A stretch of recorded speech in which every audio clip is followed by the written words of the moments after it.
GBNews, Britain's news channel. Hi, I'm Michelle Dewberry, and my show is your opportunity to cut through all the noise and dive in headfirst to some robust debates. Ideas clash. Situation, isn't it? No, because the failure is you're deliberately avoiding my point. Nothing's held back. And if you think this is the end of it, wait for more. And we do not shy away from the difficult stuff. Sometimes I want to shake people and say, if only you understood. So join me on Jubes & Co weeknights at 6 p.m, only on GB News, Britain's news channel. From the school run to the home run, watch a new show for all of Britain. He can say whatever he wants. A straight-talking show where all voices are heard. And, you know, when are we going to stop talking about smashing the gangs and actually do it? With the stories that matter from every part of our country. There's a bit of a crash landing there for your Chancellor. Bold, fearless and standing up for you. That's me, Martin Daubney, 3 p.m. till 6 p.m, weekdays, here only on GB News. The People's Channel, Britain's news channel. I've been in Westminster for a long time, but I know that though power may be here, its effect on people's lives is across the whole of the country. We may be where rules are made, but it's where they're implemented that matters. Join me, Jacob Rees-Mogg, for forthright and frank discussion on where Britain has come from, where it's going, and where it will end up. That's State of the Nation, Monday to Thursday, 8 to 9 o'clock. Vox Populi, Vox Dei.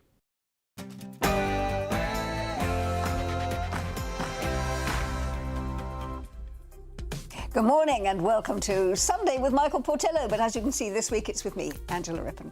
Well, we've certainly had a very dramatic week in politics, haven't we? And perhaps another tumultuous week to come. So we're going to be discussing that, of course, but we're also going to be lightening the mood a little with other stories from current affairs, from the arts and literature. And that's over the next 2 hours. Well, Camilla Tominey spoke to both the Labour Party and the Tory Party this morning, and we're going to be dissecting some of the things that they had to say. But after a week of political turmoil of the Labour Party, the question is, what happens next? Will Sir Keir Starmer remain in post beyond this week? Well, former Labour MP Khalid Mahmood will offer his take and reflect on what has really been a very difficult month, not just for the party, but for the Prime Minister himself, of course. Tomorrow marks the start of Dementia Awareness Week. Poet Caroline Smith has written a compelling new collection of poems all about her father's experiences of the condition and the impact that it has had on their family and relationships. She's going to be joining me shortly to discuss this and read some of her poems as well.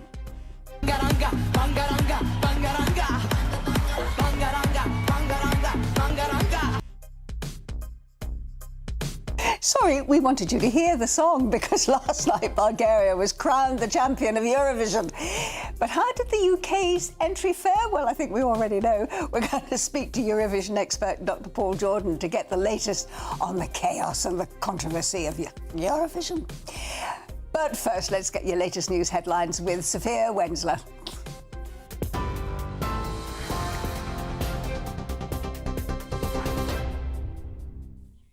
Angela, thank you and good morning. It's 1 minute past 11. These are your headlines.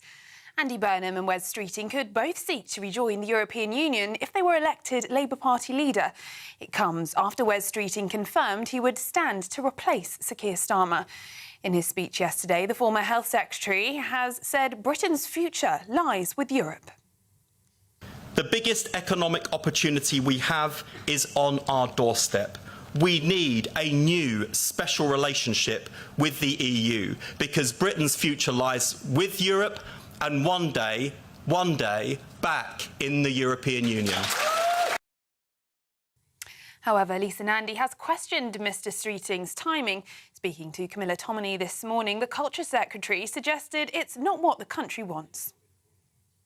I watched what Wes had to say quite carefully yesterday, and he's a friend of mine and deserves to be taken seriously.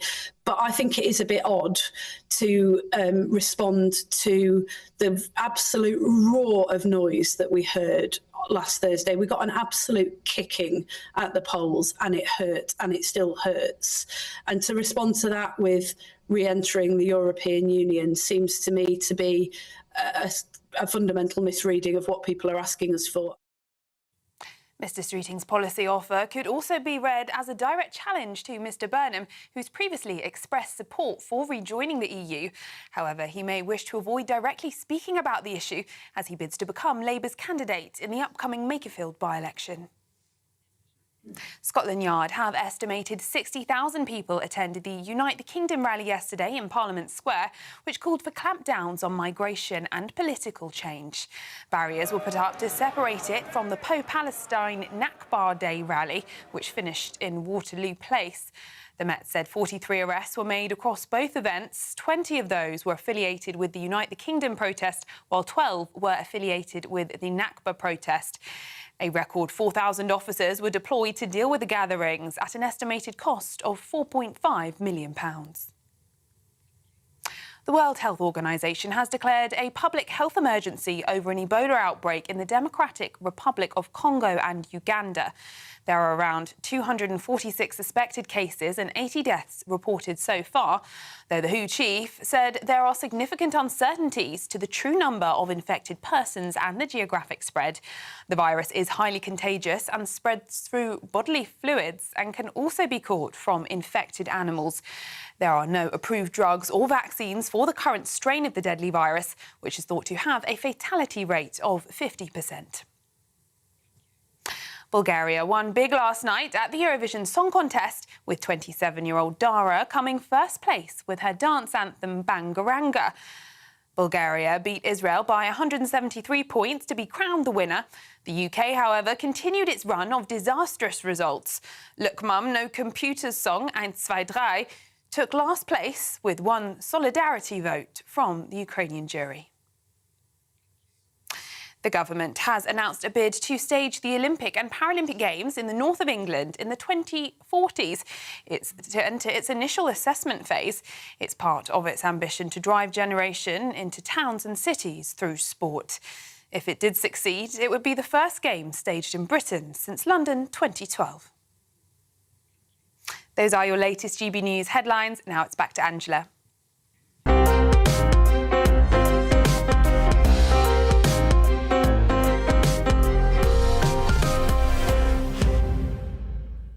Thanks, Sophie. Well, it's been one busy week of political turmoil for the Labour Party. And this morning, Camilla Tominey spoke to Culture Secretary Lisa Nandy about Wes Streeting's bid for leadership.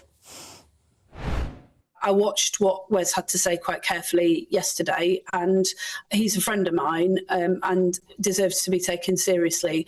But I think it is a bit odd to respond to the absolute roar of noise that we heard last Thursday. We got an absolute kicking at the polls, and it hurt, and it still hurts. And to respond to that with re-entering the European Union seems to me to be a fundamental misreading of what people are asking us for. Camilla also spoke to leader of the Conservative Party, Kemi Badenoch, and she was not a fan of what she describes as Labour's psychodrama. Labour are now 100% focused on themselves and not on the country. Of course, Andy Burnham is doing this to challenge Keir Starmer. Why else has someone given up their seat specifically for this purpose? And all the while, I tell you what Labour are talking about. They're not talking about the economy. You look at the spike, in gilt yields in the market. They're not talking about bringing down welfare. They're not talking about defence. This is just their own personal psychodrama. Well, joining me now is commentator and broadcaster Matthew Stadlen and the former Conservative Immigration Minister Tom Pursglove. So much to talk about. Where do we start? Let's begin then with those two quotes. Matthew, what do you make of what, first of all, Lisa Nandy had to say, and then Kemi following up with the psychodrama? I think she might have got it in one word there, didn't she? Well, look, it's been a shambles for Labour. I voted for Labour. I want Labour to succeed. I want the government to succeed. I want to keep Nigel Farage out of number 10. But this has been a really disastrous week for Labour. They were out of power for 14 years, and within, as they kept reminding us, and then within 2 years, they tried to stage a coup against a Prime Minister who led them to a 174-seat majority. And for those who think that Labour haven't been particularly successful in governing, well, they can't even organise a coup. Wes Streeting, it seems to me, and this is just my interpretation, didn't have the numbers. OK?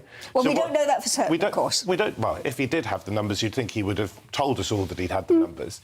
So then what does he do? He then, in my view, rather cynically, backs Burnham's bid for this by-election. In the hope that if he wins, he might get a decent seat in the cabinet? Potentially, and also because it's politically impossible for him to say that Burnham shouldn't stand. And then what does he do? He starts saying we should be going back into the EU, which boxes Burnham in because Burnham's by-election is in a heavily Leave seat. This is navel-gazing, this is ego of the highest order, I think. And the country, meanwhile, are just bystanders. Yes, it was a loveless, probably, landslide. But nonetheless, in our system, Labour won a massive landslide. And what happens now? Within 2 years, they're subjecting the country to being bystanders of this chaos. It's incredibly unsettling, not just for the Labour Party, but for the government. And the bond markets, as we know, they don't like instability. Why are we trying to motor through endless prime ministers? This idea, by the way, that Andy Burnham is some sort of Labour messiah who's going to come back across the water, in this case from the northwest, and save Labour and save the country. You just wait until he starts getting scrutinised. He has started to be scrutinised, and what does he say? Well, he's essentially flip-flopping on the EU. We know he wants to rejoin the EU, but he said yesterday in an interview that he's not going to be running on that in this by-election. Why? It's a heavily Leave seat. He's supposed to be the authenticity candidate. And there's a lot of other stuff coming out of the woodwork as well, which is very anti-Burnham. I'm going to come back to you in a moment and ask you what you think the solution is. But first, I'd like to get a Conservatives' view on what you've heard in those two interviews and basically where we are at the moment. I mean, you must be all standing by, rubbing your hands.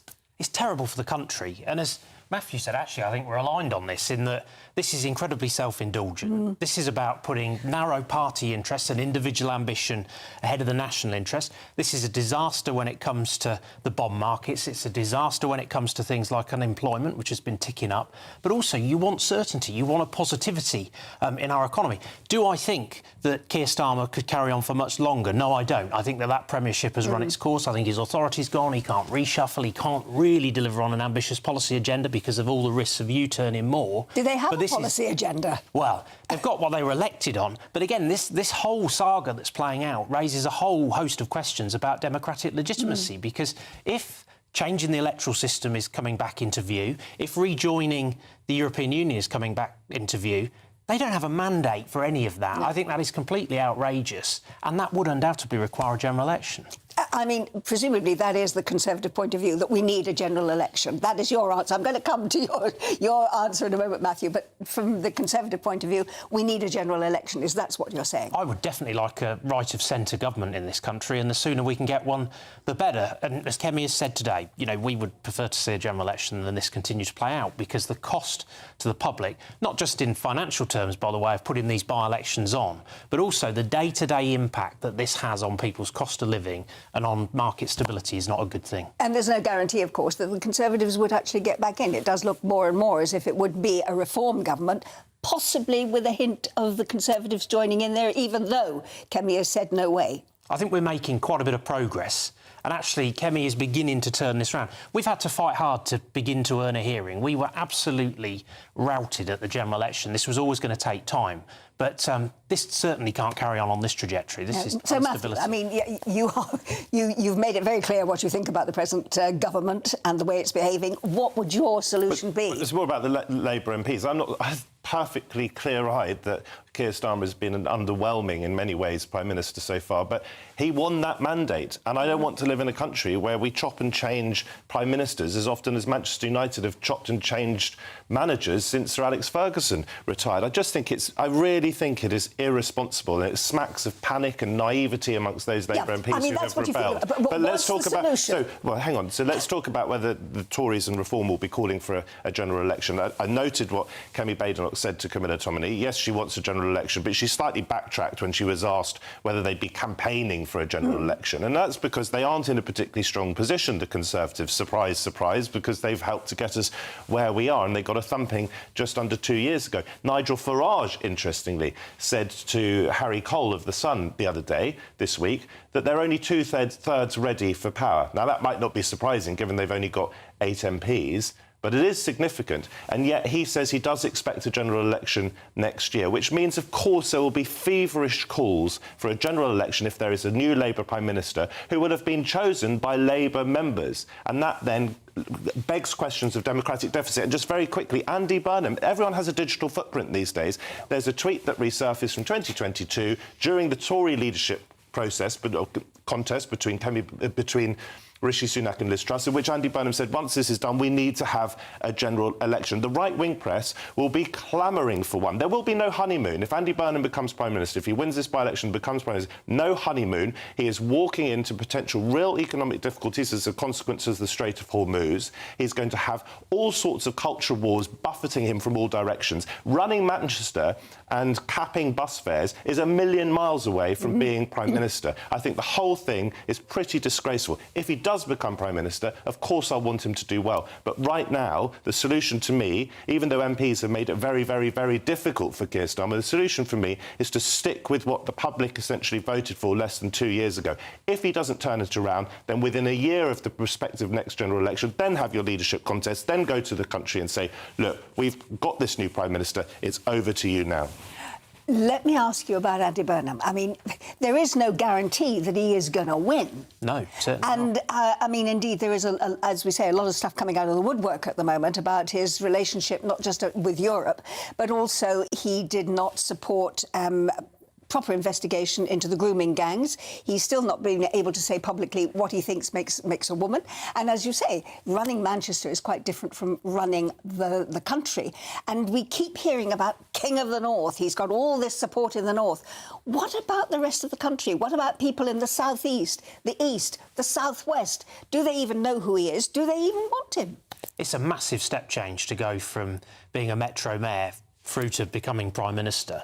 And there will be, exactly as Matthew touches on, a democratic legitimacy challenge around all of this. If he does get elected in Makerfield, big if there. What if he doesn't? Well, if he doesn't, then I think all hell breaks loose in the Labour Party, but there will undoubtedly be a leadership election at some point over the course of the coming months. I'm not sure that's certain. I think it's much more likely than not. And this can't carry on. Everybody knows that Keir Starmer is now a lame duck. Well, even Prime his own Minister. backbenchers are calling him a buffer, aren't they? It just can't carry on. And the idea that he could reshuffle just can't happen. The idea that he can deliver an ambitious policy agenda just can't happen. So I think at some stage there will be a change of leadership. On Makerfield specifically, voters there will probably be rather fed up about the fact that in this circumstance, they are working for the politicians. Yes. It should be the politicians working for the voters of Makerfield. Voters do not like being taken for granted, do they? No, exactly. No. Voters And hate also, that. you're asking Vote Labour to get rid of Labour leaders. Yes, I mean, well, that's senior Tories, I think, have been having a bit of a chuckle and saying that Keir Starmer should go and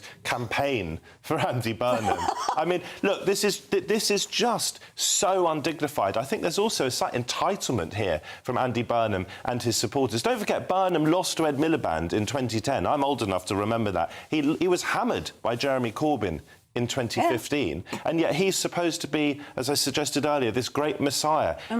He's the King of the North. That's an incredibly patronising way to look at the north of England. And the also north of England the constituency, presumably, right, you are just using us as a leader. as we've said, yes, exactly. but the north of England is much wider and broader and more diverse than the northwest or than Greater Manchester. This is such an overly simplistic way of looking at things. And as I say, as soon as Andy Burnham starts getting scrutinised, and it's already happening, this idea that he's the most popular politician in the country, he's popular partly precisely because he hasn't been in cabinet for a very long time. And, by the way, he hasn't been Prime Minister. Exactly. Now, I'm going to have to stop you both there. I can't wait to hear what you've got to say at the top of the next hour when we come back at 12 o'clock. But thank you both, certainly, Matthew and Tom. Now, on accusations of a grooming gangs cover-up, which is what I mentioned just now, Andy Burnham has had this to say. Greater Manchester did not look in the other direction. We looked directly at this issue.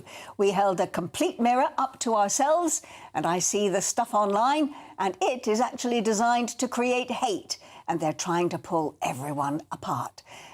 Nothing is more important than the safety of kids to me living in Greater Manchester, and any allegation that I don't take that totally seriously as my top priority is a complete affront. All of which goes to show exactly how much power these days social media has. Gents, I shall be seeing you at 12 noon. Can't wait for that. Coming up now, though, after a week of political turmoil for the Labour Party, and bearing in mind the comments of our own panel this morning, what might happen next? Well, most importantly, is Sir Keir Starmer likely to remain in post beyond this week?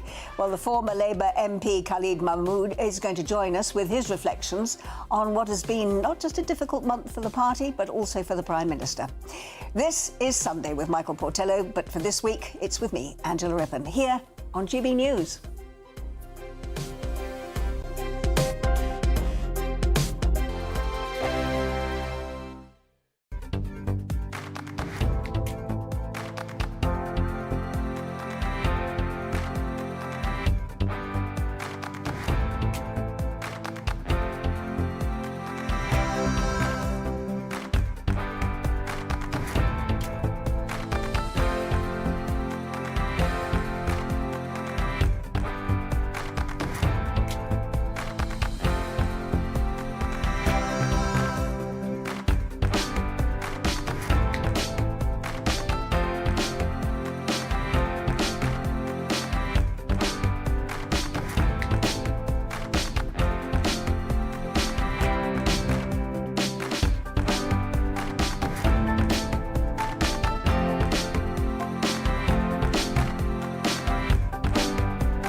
From cold mornings to warm family brunches, from football to tennis, in the car, in the kitchen. GB News Breakfast is there. With the stories you need and the conversations that matter. Anyway, let's talk business. Well, it has been a historic night in British politics. It's astonishing, isn't it? We're here again to start your day just right. GB News Breakfast. Every morning from 6 a.m. Only on GB News. Britain's news channel. Westminster's full of talk, but out here, it's the real world. Am I allowed to talk now? No, that's it. This is where it matters, real people and real lives. That's what politics is all about. In fact, has Trump made a good start? No. Straight answers, no spin, and just a couple of pints. How many fingers have I got up? About 10. So join me for Lee Anderson's Real World every Friday at 7 p.m, only on GB News. The People's Channel, Britain's news channel. Hi, I'm Michelle Dewberry, and my show is your opportunity to cut through all the noise and dive in headfirst to some robust debates. Ideas clash. Situation, No, Because the failure is... You're deliberately avoiding my point. Nothing's held back. And if you think this is the end of it, wait for more. And we do not shy away from the difficult stuff. Sometimes I want to shake people and say, if only you understood. So join me on Jubes & Kerr weeknights at 6 p.m, only on GB News, Britain's news channel.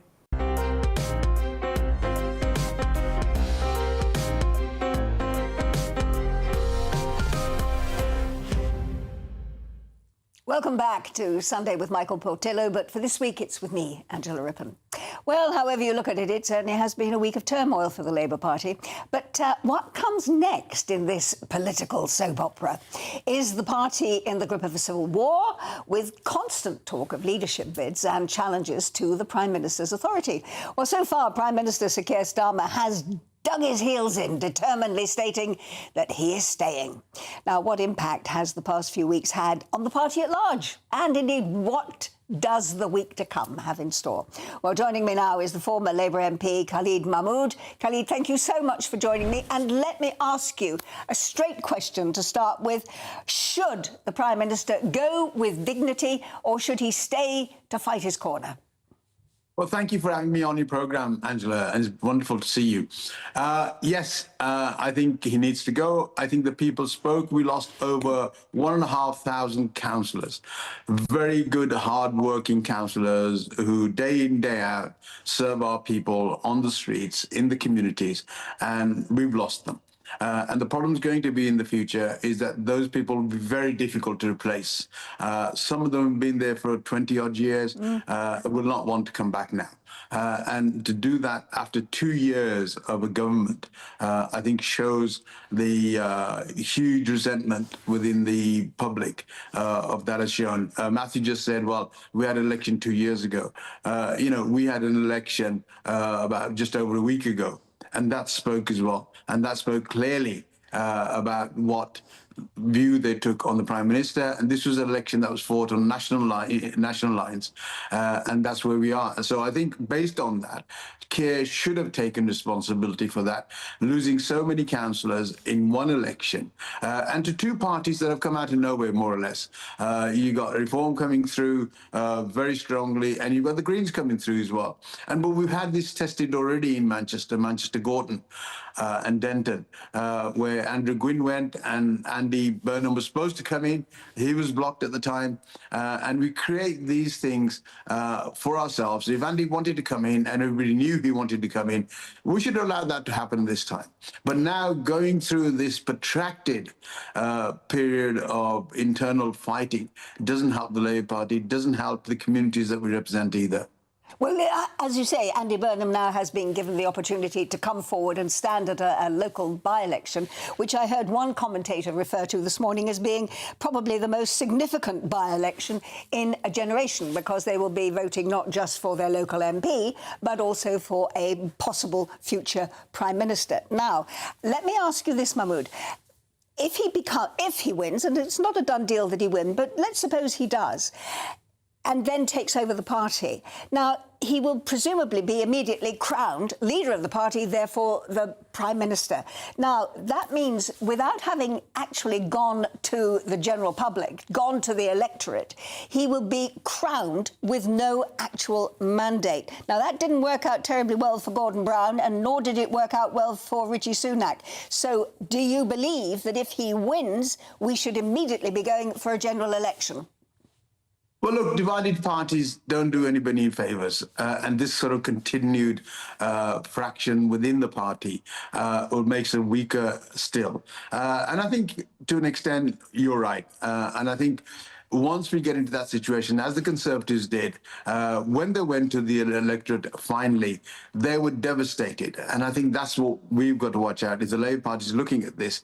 You've got to watch out. You've got a very strong campaigning reform coming through, and you need to look at that. And people are going towards that party because they feel that they've been let down. The working people feel that they've been let down. Well, I mean, we clearly no longer have a two-party system, which people have got so used to in the past. There's now a multitude of people for whom you can vote. Supposing Burnham loses, where is that going to... And he would presumably lose to a Reform candidate who've already said they're going to throw the kitchen sink at this. Where does that leave the Labour Party? Well, this is silly to take for granted that Andy would win that seat.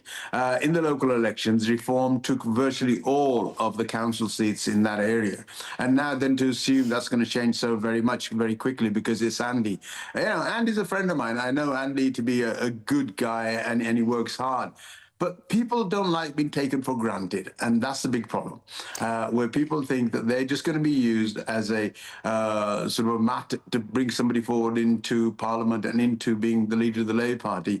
People resent that sort of activity. They want their MPs to be working for them, to show character and show that they can deliver for their own local people for some time before they get onto that ladder. If somebody's going to be based in London, I think there'll be a huge problem. It's going to be a difficult election for the Labour Party to win in any case. And if it doesn't win, as you say, then we're in a further turmoil. You know, West Streeting is saying he'll stand and he'll do this.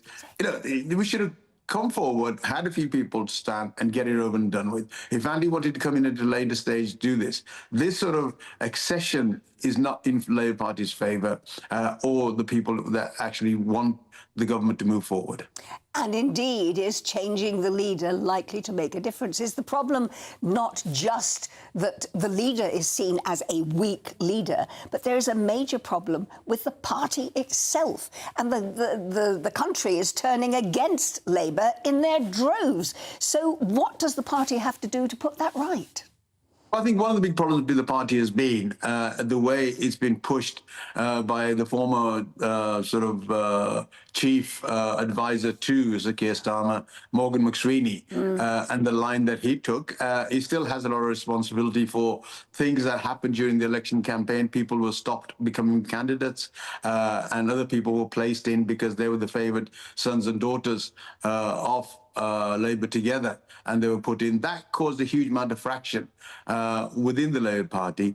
And what's happening now is those people are saying, we're happy to walk away because you didn't want us. And so what do we do now? So there's been a divide before the party came in by this authoritarian centre, which we had. And I think it's now people are just resenting what's happened to them. And there's a big divide in the community, in the people. And the big divide is people who have to go out of their homes and go and work, whether they go by bus, train, or their own vehicle that they take to work, whether it's snowing, raining, or blasting down with heat. They have to get out their house in the morning, in the evening, in the night sometimes to go and do those works.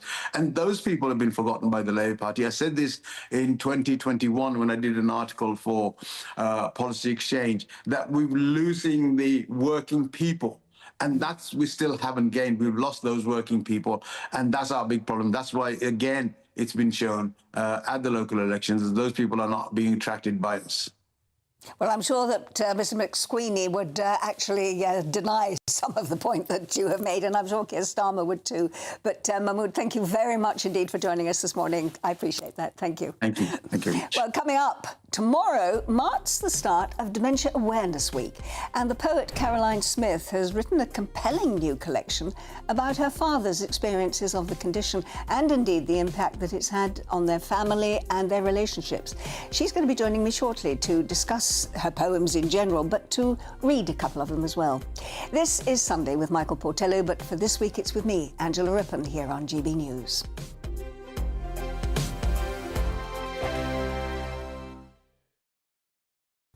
Hello, welcome to your GB News weather update from the Met Office. It's still rather cool out there with frequent showers moving through, but there are signs of it warming up as we head through next week. Now, having a look at the bigger picture, we've got this area of low pressure to the north of Scotland, and this weather front is very slow moving, only gradually pushing its way northwards, otherwise westerly winds drawing in showers. So across the north of Scotland into Orkney, that's where we have longer spells of rain, otherwise most frequent showers affecting Scotland and Northern Ireland, still on the heavy side, perhaps with the odd rumble of thunder, and that couldn't be ruled out even across central parts of England. Brighter spells developing later on, but otherwise it is still rather cool for the time of year. 13 in the north, highs of 17 to the far southeast.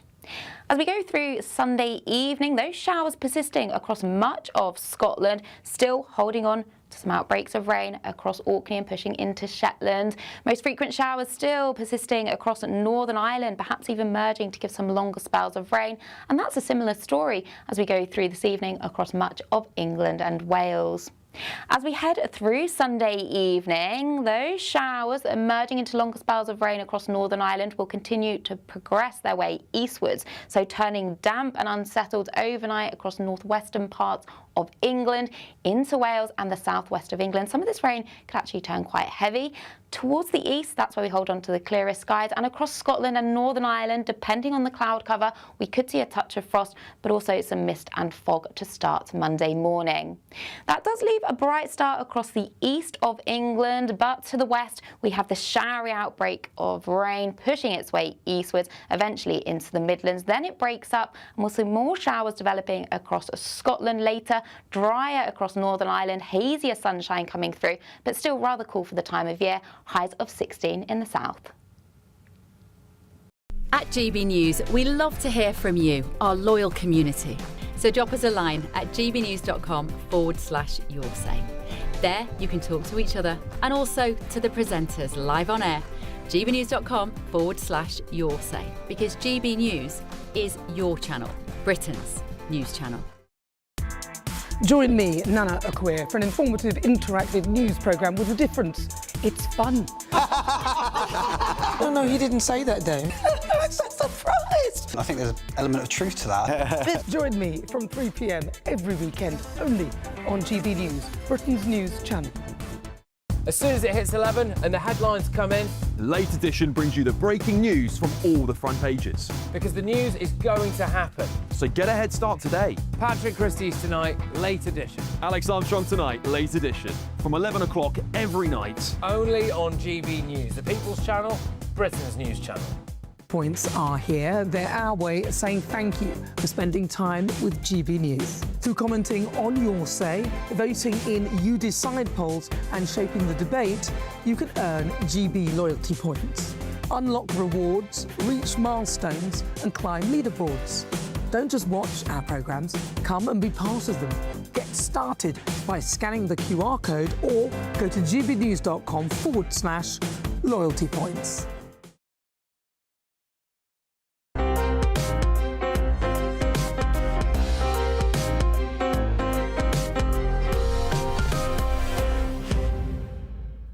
And welcome back to Sunday with Michael Portillo. But for this week, it's with me, Angela Rippon. Now, tomorrow marks the start of Dementia Awareness Week. And figures show that just under 1 million people here in the UK have the condition, which can cause memory loss, slowness in thinking, difficulty in speaking, among other devastating symptoms, and there are so many of them. But aside from the person diagnosed with dementia, it is a condition that has a profound and very often deeply difficult impact on the families and the carers who are looking after the people who are living with the condition.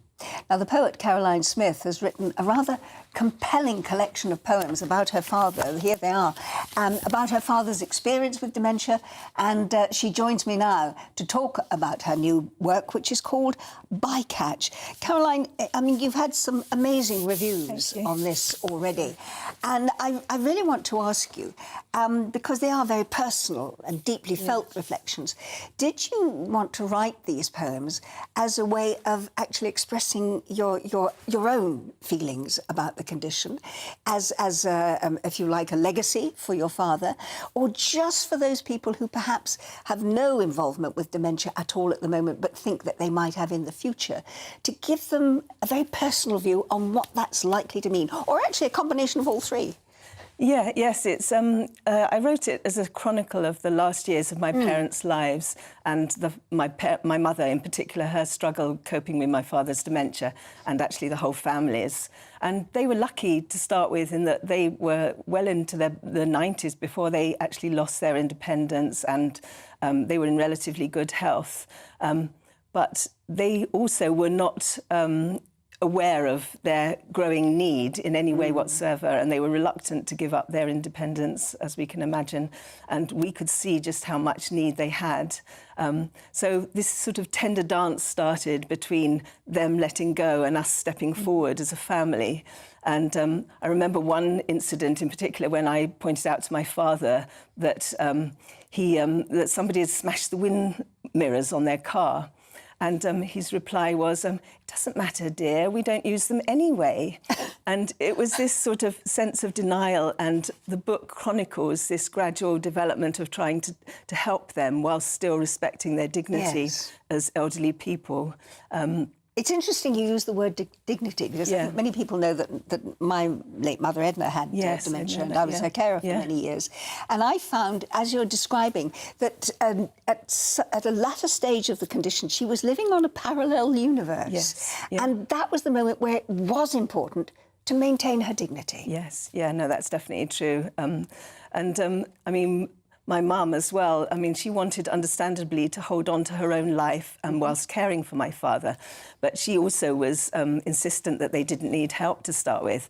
And she would say things like, you know, we don't need help, we've got family. But family inevitably meant myself and my siblings. And we were still we're still working full-time and with young people at home.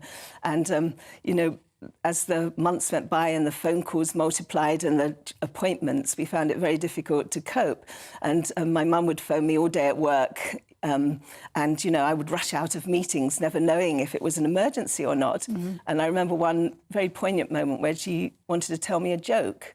And, you know, I understood her loneliness, her isolation, you know, caring for someone with dementia, but it became very difficult to cope with that. Yes, and there are an awful lot of people, I think, I mean, through work with the Alzheimer's Yes, I Society. know. Both of us, I think, are aware that many people are still frightened of dementia. Yes. They're anxious about what it's going to mean. Yes. Do you hope that do you feel that your poems will give them another side to what living with dementia actually means? I hope so. I mean, one of my a poet called Audre Lorde wrote that the artist's job is to to turn her rage into flowers, and I could add to that her guilt, her sadness, her grief, her happiness, and because I think poetry is transformative, and I hope that by writing this book and this story, it will resonate with other people going through this experience, and maybe a comfort that, you know, it does happen to people. And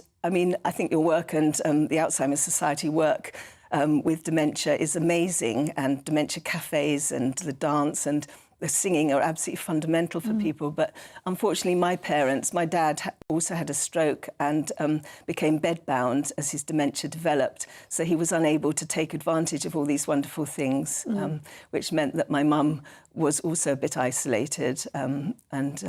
Yeah. But there's also humour in it, and I know that one of the poems that you want to read us demonstrates that. Yes. Would you read it for us? Yes, of course. Please? It's called Last Stand, and this is at the beginning of the book when we were in this sort of battle between trying to get my parents to let go and us step in, and it's called Last Stand. And as I said, trying to get my dad to give up driving at the age of 90 was hard enough, but trying to persuade them that they could no longer manage in their home was really, really hard, even though they absolutely couldn't. It's called Last Stand. We've been here since dawn, cleaning to make the house presentable for the buyers who are back for one last look. We had Dad holed up in the kitchen, but he's broken out and against all instruction is telling the surveyor, it does have its problems. He was the same at their interview for the retirement village when he kept asking over and over, is there an emergency doctor on site? He scuppered the last sale, talking about the dormouse they'd found paddling in the toilet and how, even though they'd fished it out with a colander and laid it on the grass, it had died anyway. The surveyor says he'll show himself round. Thank you. But Dad is hobbling slowly down through the long, overgrown garden to point out where the septic tank seeps up into the grass.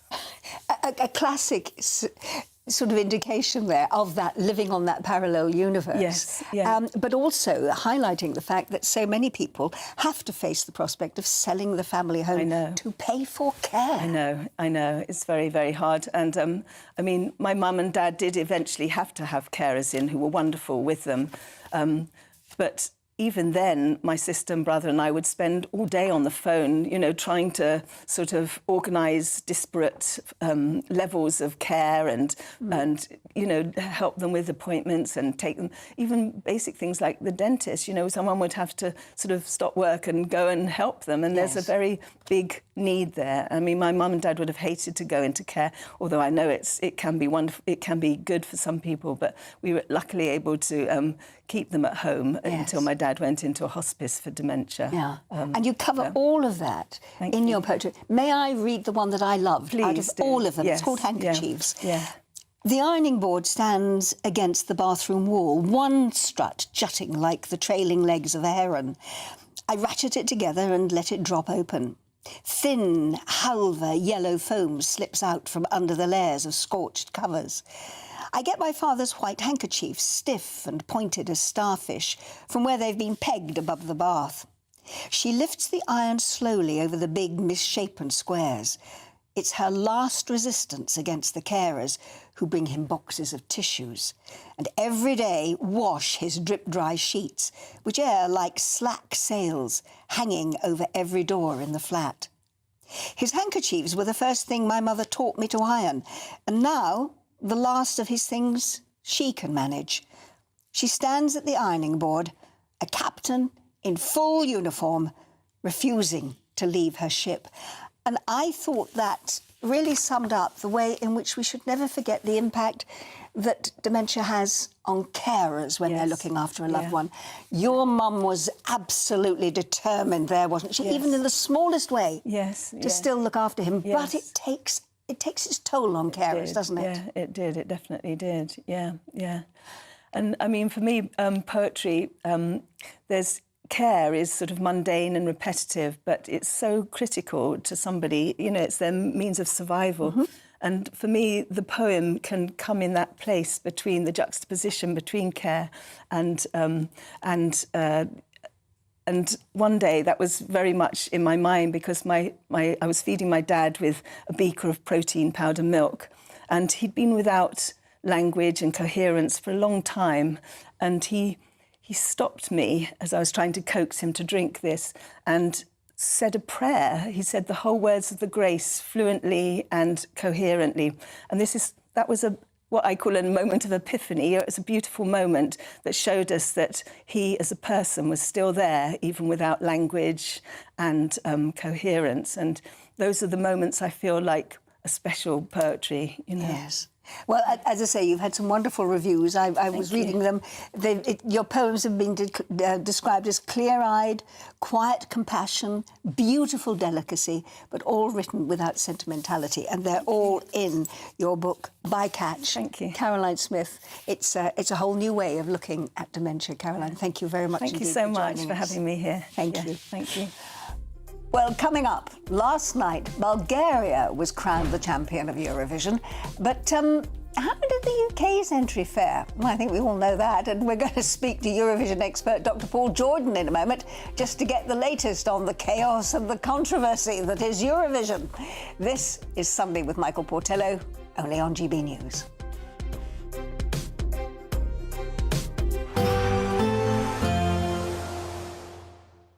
You're looking happy. Well, the forecast looks good. So you've sorted the travel insurance then? All Clear Travel Insurance sponsors GB News Travel Destinations Forecast. Hello, plenty of settled weather over the coming days for much of Europe as generally high pressure builds. Sunny spells across the Canaries through the rest of the weekend into Monday. On the sunny side and dry across much of Spain and Portugal. Showers, though, some of these heavy across France, northern Italy, but drier further south and across into Greece and Turkey as well. Temperatures rising 25, 26 Celsius. Plenty of sunshine to come over the coming days. All Clear Travel Insurance sponsors GB News Travel Destinations Forecast.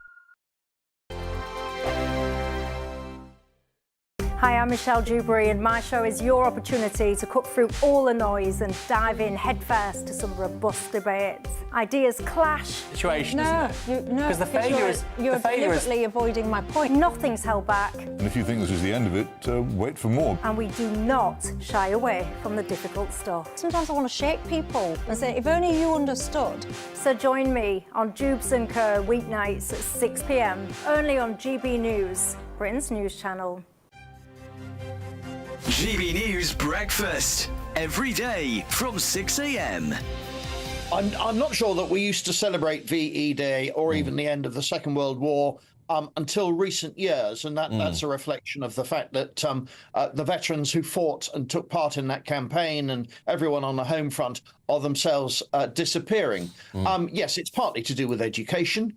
There are huge political pressures on what's in education and in the history package, which of course isn't compulsory. When we were in Iraq and Afghanistan, there was a much higher understanding of what past sacrifice meant. And people, of course, were seen far more often in uniform in the streets, and they were coming back from operational service and about to depart. And that all makes a huge difference. Now, of course, war is very distant. It's in the Gulf.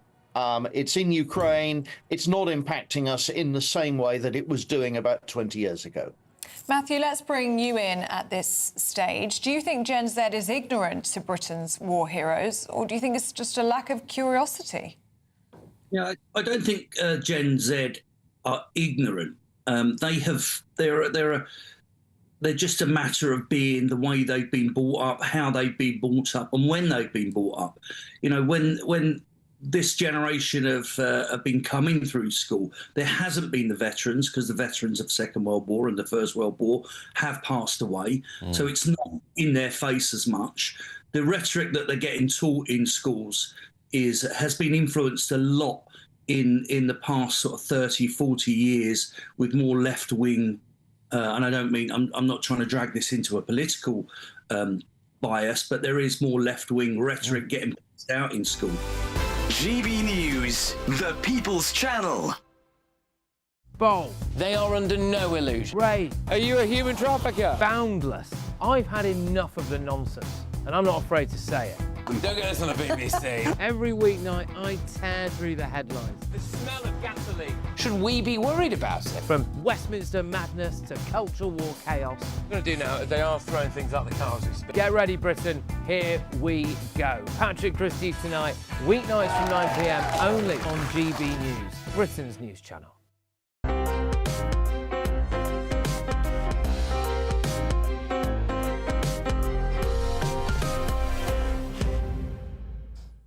Welcome back to Sunday with Michael Portillo, and for this week, I'm sitting in the seat. It's Angela Rippon. Now, Bulgaria has won the 70th Eurovision Song Contest with a singer called Dara taking victory in Vienna with her song Bangaranga, marking Bulgaria's first ever Eurovision win.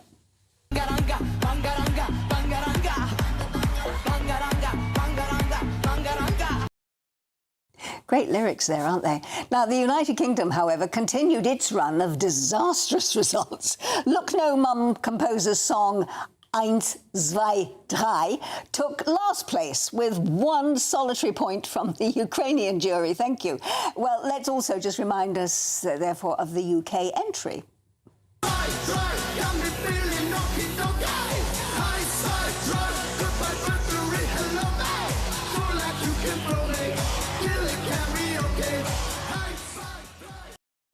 Ah, so much thought goes into the lyrics these days, doesn't it? Well, joining me now is the Eurovision expert, Paul Jordan. Paul, first of all, let's have your verdict on the winning song.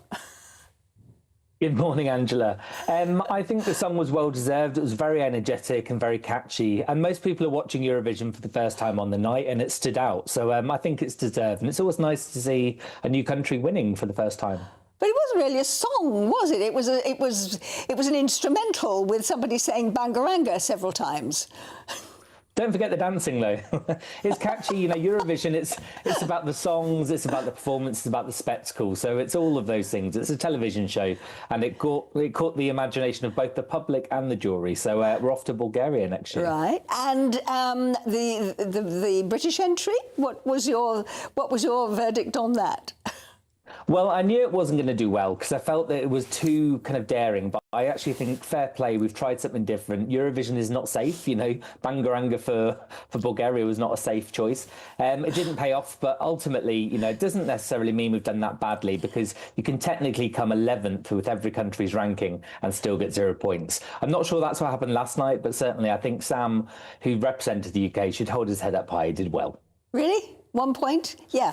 Anyway, look, does this bring the whole question of Eurovision into, the whole subject rather, into question? I mean, what impact does this competition every year actually have on the music industry? We were checking, it was 1974 when ABBA won with Waterloo. They went on to be international megastars.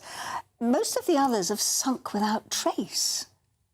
Well, Eurovision has changed over the years. It's 70 years old. It's something we've all grown up with, and you yourself know about it, having presented it. Yeah. It's an amazing spectacle, but you don't always have to win to have a hit. And there was a song that did not very well for Armenia back in 2022, and it went viral, and she's now got a career in America after it was a big hit on TikTok. So for any emerging artist, it's a great thing. And look at Sam Ryder. He nearly won for the UK. He had a #1 album afterwards, and he toured the world. So it's not always a bad thing to be in Eurovision. Are we going to have to sort out the politics, though? Because we had, what was it, 5 countries in the end that withdrew because they objected to Israel taking part, and then Israel came second. Yeah, so Israel did very well with the public vote again, as we thought they would. Politics comes into it; it always has done. You know, it intrudes on Eurovision. It doesn't exist in a bubble, but ultimately, it's a television show, and the winner last night, as I say, was the choice of the public and the jury. And as I say, it's joyous. It's unlike anything else in the television year. I've been going to it for a number of years now, but let's just say I'm very tired, and I'm glad it's over now. Yeah, but I mean, even the way people vote. I mean, you say it was the public vote that won it for Bulgaria. But there is politics in the way that people vote. People do not vote for Britain because they politically are anti-Britain. This is not really a true reflection of what those songs sound like, is it? Well, I think the UK haven't been great over the years, and I think that's more the reason why we've not done well. We nearly won it with Sam Ryder back in 2022. You know, the UK, there's a lot of goodwill out there. And if we think back to the history, maybe it's the fact that we've actually been marked too high in the past. We've come, you know, we've won it 5 times, and we've come second 16 times. If that was any other country, we'd be calling it a fix. Are we ever likely to win it again, or are we going to have to really up our game to do it? I think if we put in a good song with a singer and good staging, like we did with Sam Ryder, we can do it. If Israel have won a couple of years ago, Germany won, Serbia have won, Russia have won, it's all to play for, and that's why it's exciting. It takes you to new places every year, and next year in Bulgaria. Well, I have to say, as you mentioned, that I actually presented it when Britain won in 1975, so I presented it in 1976. I can tell you from a presenter's point of view, it is chaos and mayhem. Are they likely to get rid of all of that baggage, do you think, and get to the point again where we actually look forward to Eurovision and a great night of entertainment?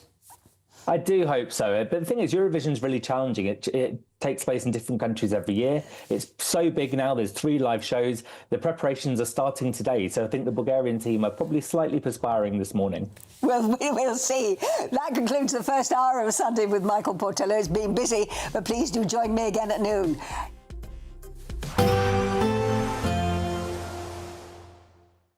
Expect warm spells with the odd rude interruption. Boxed Boilers sponsors the weather on GB News. Hello, welcome to a GB News weather update from the Met Office. It's still rather cool out there with frequent showers moving through, but there are signs of it warming up as we head through next week. Now, having a look at the bigger picture, we've got this area of low pressure to the north of Scotland, and this weather front is very slow moving, only gradually pushing its way northwards. Otherwise, westerly winds drawing in showers. So across the north of Scotland into Orkney, that's where we have longer spells of rain. Otherwise, most frequent showers affecting Scotland and Northern Ireland, still on the heavy side, perhaps with the odd rumble of thunder, and that couldn't be ruled out even across central parts of England. Brighter spells developing later on, but otherwise it is still rather cool for the time of year. 13 in the north, highs of 17 to the far southeast. As we go through Sunday evening, those showers persisting across much of Scotland, still holding on to some outbreaks of rain across Orkney and pushing into Shetland. Most frequent showers still persisting across Northern Ireland, perhaps even merging to give some longer spells of rain. And that's a similar story as we go through this evening across much of England and Wales. As we head through Sunday evening, those showers that are merging into longer spells of rain across Northern Ireland will continue to progress their way eastwards, so turning damp and unsettled overnight across northwestern parts of England into Wales and the southwest of England. Some of this rain could actually turn quite heavy. Towards the east, that's where we hold on to the clearest skies, and across Scotland and Northern Ireland, depending on the cloud cover, we could see a touch of frost, but also some mist and fog to start Monday morning. That does leave a bright start across the east of England, but to the west, we have the showery outbreak of rain pushing its way eastwards, eventually into the Midlands. Then it breaks up, and we'll see more showers developing across Scotland later, drier across Northern Ireland, hazier sunshine coming through, but still rather cool for the time of year, highs of 16 in the south. Expect warm spells with the odd rude interruption. Boxed Boilers sponsors the weather on GB News.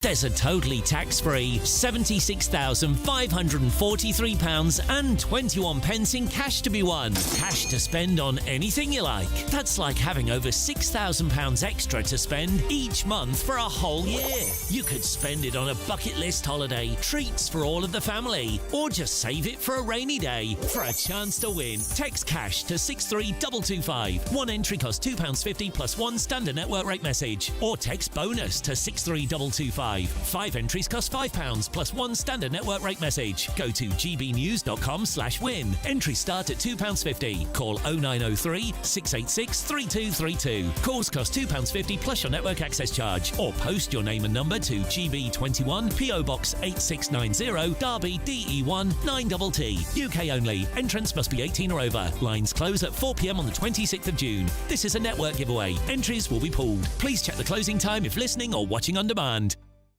You want to know what's really going on in the corridors of power? Labour don't know what to do with you half the time, and that makes you quite lethal in the chamber. Get behind the headlines with Chopper's Political Podcast. Join me, Christopher Hope, as I sit down with the great and the good of British politics. We'll see where this ruling takes us. These are the stories shaping our nation. Chopper's Political Podcast, available now on all platforms. Listen in and stay ahead. Do you trust what you're being told? Good, because neither do I. Those are just facts. I'm Alex Armstrong, and on my show, we'll expose the spin. Well, I want to answer that, because you didn't let me last time, because you always speak over me. The broken promises. To deny that is denying the truth. And the hypocrisy. We can allow. You think we can allow. Politics, policy, parliament. Nothing is off limits. No sugarcoating, no fear of offence, just the truth laid bare. Tune in every Saturday and Sunday at 9 p.m. for Alex Armstrong Tonight, only on GB News, Britain's news channel. Britain deserves a newsroom that puts the facts and your voice first. Well, and that's what you get on GB News. Lively debates, lively conversation. And we're not afraid to hold power to account. And each other. So join me, Andrew Pierce. And me, Miriam Gates, for Britain's Newsroom, weekdays from 9:30 on GB News. Westminster's full of talk, but out here, it's the real world. Am I allowed to talk then? No, that's it. This is where it matters, real people and real lives. That's what politics is all about. The fact has Trump made a good start? No. Straight answers, no spin, and just a couple of pints. How many fingers have I got up? About 10. So join me for Lee Anderson's Real World every Friday at 7 p.m. only on GB News. The People's Channel, Britain's news channel.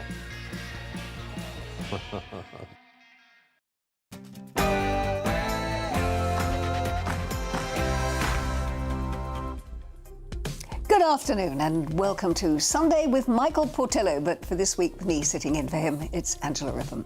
And it is a pleasure to be with you to reflect on what has certainly been a tumultuous week in politics and to take a look ahead to just what might lie in store for this week. We're going to be discussing that as well as other stories from current affairs, the arts and literature over the next hour. But first of all, I'm going to be speaking to my panel all about the political turmoil that's gone on throughout this week, with some clips from the Camilla Tominey show. Labour leadership speculation this week has sent the economy into turmoil. But which potential candidate is the least popular with the markets? Economist Vicky Price is going to take us through the runners and the riders. Well, this week, a new Sherlock Holmes play opened at Regent's Park Open Air Theatre. But what exactly is the appeal of Conan Doyle's Victorian detective that just persists century after century? Well, Stefan Kyriazis is going to be here to explain. And after an exceptionally early spring, by meteorological standards that is, the Chelsea Flower Show gets underway tomorrow. So what can we expect from this year's displays? I'm going to be hearing from one of the gardeners who knows a little bit more about it. But first, let's get your latest news headlines with Sophia Wensler.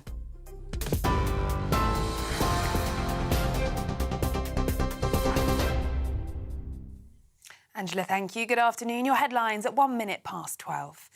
Andy Burnham and Wes Streeting could both seek to rejoin the European Union if they were elected Labour Party leader. It comes after Wes Streeting confirmed he would stand to replace Sir Keir Starmer.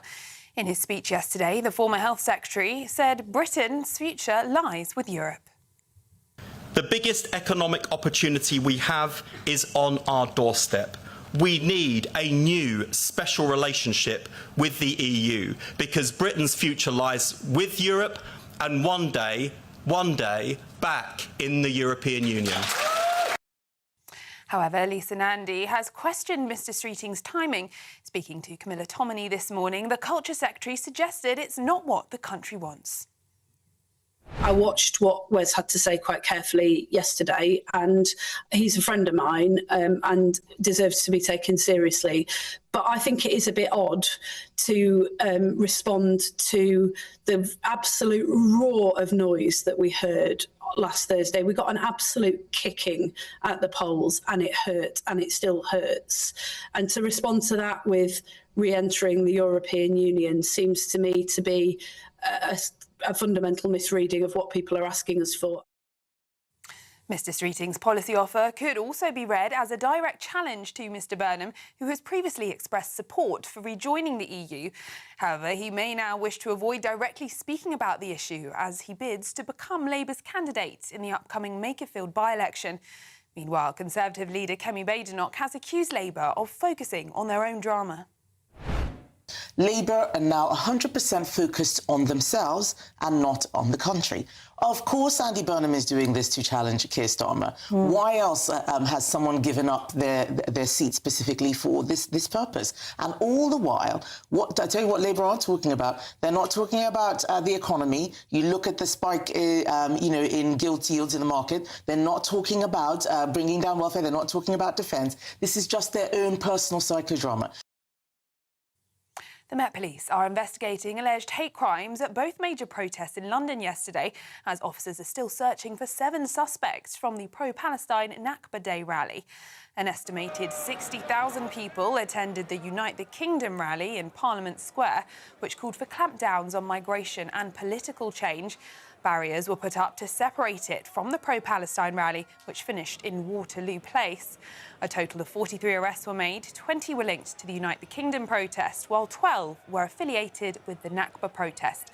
A record 4,000 officers were deployed to deal with the gatherings at an estimated cost of £4.5 million. Iran has announced plans to charge fees to use the Strait of Hormuz. The Iranian Parliament's National Security Committee, Ibrahim Azizi, announced the mechanism to control traffic through the key international shipping lane will soon be unveiled. It comes as Donald Trump said Chinese President Xi Jinping had agreed Tehran must reopen the Strait of Hormuz, though Beijing gave no indication it would weigh in. The US president had been meeting with Xi for talks in the Chinese capital. The World Health Organization has declared a public health emergency over an Ebola outbreak in the Democratic Republic of Congo and Uganda. There are around 246 suspected cases and 80 deaths reported so far, though the WHO chief said there are significant uncertainties to the true number of infected persons and the geographic spread. The virus is highly contagious and spreads through bodily fluids and can also be caught from infected animals. There are no approved drugs or vaccines for the current strain of the deadly virus, which is thought to have a fatality rate of 50%. Police are calling for urgent discussions after an officer was injured as football fans celebrated in Scotland. Bottles and other missiles were thrown at police as thousands of Celtic fans celebrated the club's 5th successive Scottish Premiership title win on the streets of Glasgow. Police Scotland said they were met with unacceptable violence and hostility when they went into the crowd to assist with a medical emergency. The Church of Scotland has officially apologised for its historical support and involvement in the transatlantic slave trade. At a meeting of the General Assembly in Edinburgh, delegates from Scotland's largest religious denomination were joined by ministers from Nigeria, Ghana and Jamaica. The Church of Scotland said they're sorry for having collectively and individually contributed to and benefited from the enslavement of people of African descent. Bulgaria won big last night at the Eurovision Song Contest, with 27-year-old Dara coming first place with her dance anthem Bangaranga. Bulgaria beat Israel by 173 points to be crowned the winner. The UK, however, continued its run of disastrous results. Look Mum, No Computer's song 1, 2, 3 took last place with 1 solitary vote from Ukraine. The government is looking into a potential bid for the north of England to host the Olympic and Paralympic Games in the 2040s. It's part of its ambition to drive regeneration in towns and cities through sport. If it did succeed, it would be the first Games staged in Britain since London 2012. Those are the latest GB News headlines. Now it's back to Angela.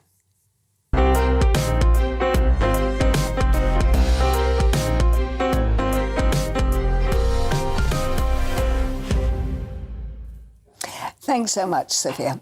Well, it's certainly been another hectic week in politics, with growing speculation that the Prime Minister could soon be forced to resign. Now, this morning, Camilla Tominey spoke to the Culture Secretary, Lisa Nandy, to ask whether or not she still believes that Keir Starmer is the right person to lead Labour into the next general election. This is what she said. I've served in Keir's shadow cabinet and then cabinet for 6-7 years now, and I wouldn't do it if I didn't believe that he could do this job and could do it well and deliver on that promise. Into the next general election? Well, look, it's not for me to say how long the Prime Minister serves. That's up to him. Well, she also spoke to leader of the Conservatives, Kemi Badenoch, who took swipes at the former Deputy Prime Minister, Angela Rayner. I just think that if people think that there are rules for politicians or Labour politicians that are different from the rules for everybody else, they will get angry. Everyone should be playing by the same rules. Angela Rayner should not even be sniffing around a leadership contest right now. She is a disgraced former Deputy Prime Minister, a housing secretary who couldn't pay her housing taxes, and if I were her, I'd be sitting quietly rather than trying to pretend that everything's fine. Well, joining me now is the commentator and broadcaster Matthew Stadlen and the former Conservative Immigration Minister, Tom Pursglove. Let me ask you both, I mean, I'm going to ask you to reflect on what you've just heard there, but let me just ask you both the question that I put to Khalid Mahmood, a former Labour minister earlier, which is, you heard there, Lisa Nandy basically backing Keir Starmer to go into the next general election. Should Keir Starmer retire gracefully, with dignity, or should he actually fight his corner? Matthew. I think Labour rebels have created a scenario in which there are no perfect answers. Although, to be fair, there wasn't a perfect answer beforehand. They've just made it more difficult. They've exacerbated the situation. Keir Starmer was leader of the party when they won a 174-seat majority. We all know that that was partly about not wanting the Tories in, that it wasn't a particularly loving majority. We know that, but nonetheless, that is how our system works. And just because the Prime Minister is unpopular at the moment doesn't mean that Labour MPs should panic and create this extraordinary instability. We cannot continue like this. We can't not be a country that starts having prime ministers every 1 or 2 years. If we have a new prime minister later this summer, it'll be 3 in 2 years. It'll be, what, 7 in a decade? I mean, you start to lose count. This is not serious politics. Now, if Starmer doesn't turn things around within a year of the next election, then I think it's perfectly reasonable for the Labour Party to have a good look at itself and say, is he the right person to lead us? So clearly, and then you have an election. Then you have a leadership election. But you can't have a situation where you keep having members of a particular party choosing and deciding amongst themselves who is the Prime Minister of this country. So you back Keir Starmer at this point? For the moment, yes, Tom. but it's not a great scenario. I think that we're past that point, and you have to deal with the world as it is, not as you'd like it to be. Keir Starmer has incurred now so much political damage. Those local election results were a disaster for the Labour Party. And for the Tory party. Well, we are on a journey as a Conservative Party. We were routed at the general election. And you're going down. It's always going to take time for But Kemi Badenoch is the most popular leader. Exactly, and I think that's important because tested in a general election environment, I think Kemi will really show her mettle, and I think the policy platform she's developing will be credible and worked through, and that's critical as well. But for Keir Starmer, the moral authority's gone.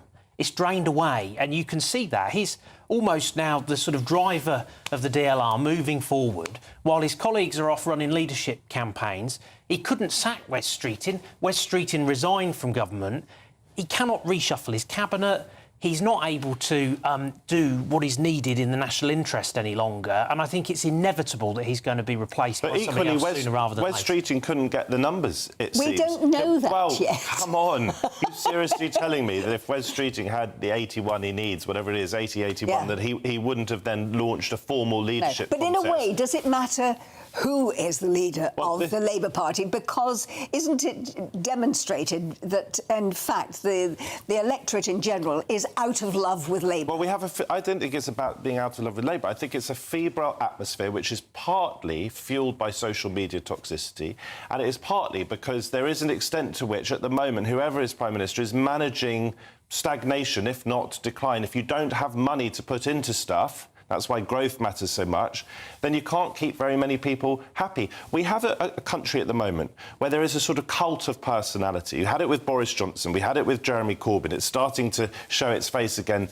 with Andy Burnham. We don't really have it with Keir Starmer, but we've had it with Zach Polanski, we've had it with Farage. On the fringes, you've got it with Rupert Lowe. This isn't serious politics. At the same time, we also have a situation in our country where we just love to tear down the personalities once they're actually in power. It makes governing unbelievably difficult.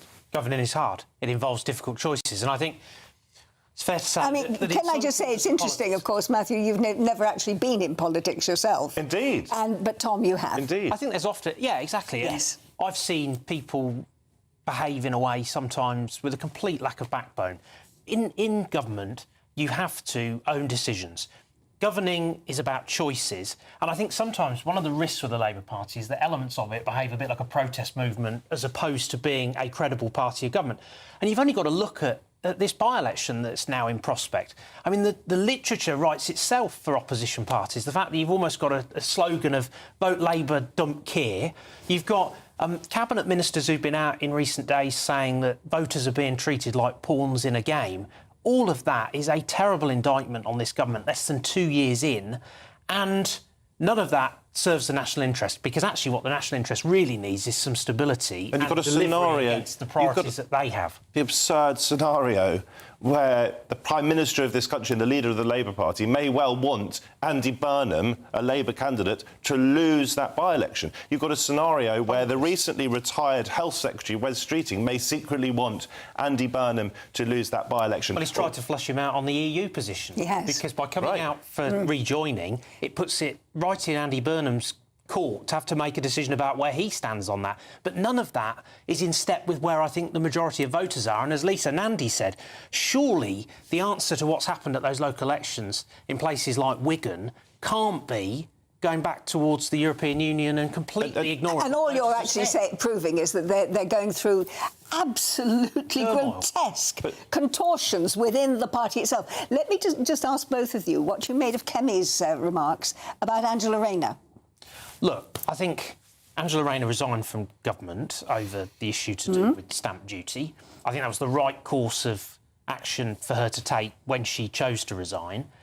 None of us are privy to the information that has come back from HMRC in relation to that. I think you do have to take on face value what she said about that correspondence from HMRC and the fact that she's been cleared. I think the point is more about that in opposition, Keir Starmer was this paragon of virtue, said that his government was going to be whiter than white, that we weren't going to have these issues in the way that had been seen before. I think it's far worse than what we saw in the Tories. Resignation after resignation after resignation. Angela Rayner is just one of those, and it goes completely against what was promised to voters when the statement was that we were going to have change, and that's far from what's happened. Interestingly, at least the Tory party has now had 2 female leaders. In all of their years, the Labour Party have never managed to get one woman as Prime Minister, or even a Prime Minister, a candidate that's shown any sort of success whatsoever. I mean, do you reflect on that at all? If we're going to have some kind of debate about who is going to lead us in the Labour Party, should Angela Rayner be allowed to stand? Do you think she's the right woman candidate to fly the flag for women in Parliament? Of course, it's noteworthy that Labour have not had a female leader. They have got a female Chancellor. Angela Rayner, of course, was Deputy Leader and so forth. But I want the best candidate for leader. I want the best Prime Minister. So I certainly wouldn't encourage Labour MPs to put someone in place because they are a woman or because they are a man. It would strike me, and I like Angela Rayner. I think she's been in many ways a massive asset to the party. I think she's very effective. I think she was a big loss to government, just as I think Wes Streeting is a loss to government at the moment when he was starting to do some good stuff in the NHS.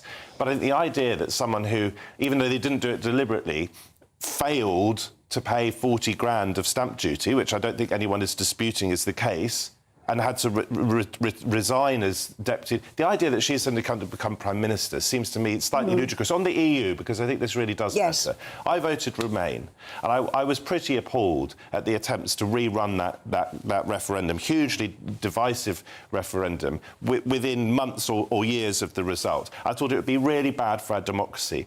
I also am afraid, and I think that Wes Streeting, as I've said, is an asset to the Labour Party when he's not resigning and when he's getting on with his job. He's also a brilliant communicator. But I think the idea that you now start to try to drag our country back into the EU just a decade after we voted to leave, and I think it hasn't been good for the country that we left, but that is going to be so unbelievably divisive in this country. It'd be an act of desperation by the Labour Party. I have to tell you that all the reviews that have been done on this say that Gen Z, who did not at the time, 10 years ago, have a vote, are the ones who are now mostly clamouring for another referendum. I'm just going to ask you very, very briefly, both of you. You said you want the best person to lead the party. Are you, from what you've been saying this morning, convinced that actually Keir Starmer is that person? I think Keir Starmer, for the moment, should carry on doing the job, and Labour MPs should allow him to do the job. I think Andy Burnham has been overhyped. If he becomes Prime Minister, I will hope he does a very good job. Wes Streeting is a great communicator, but I don't see at the moment a path to number 10 because I don't see the Labour membership voting for him. But apart from anything else, what I'm clearly saying is that Labour members should not be choosing who our Prime Minister is. Tom? I obviously don't want any of them. I would much rather have a general election and have a right of centre government. But I think the problem they've got is that they're so unsound on the issues that voters care about that they cannot retrieve that. Thank you both. I don't agree with that. I'm not surprised at that. Thank you both very much indeed. Matthew and Tom, thank you so much for joining us this morning. It's been lively. It's been enjoyable. Thank you. Coming up, Labour leadership speculation this week has sent the economy into turmoil. That's not something we were just talking about. But which potential candidate is the least popular in the markets? We'll find out because economist Vicky Price is going to take us through the runners and the riders. This is Sunday with Michael Portillo. This week it's with me, Angela Rippon, here on GB News.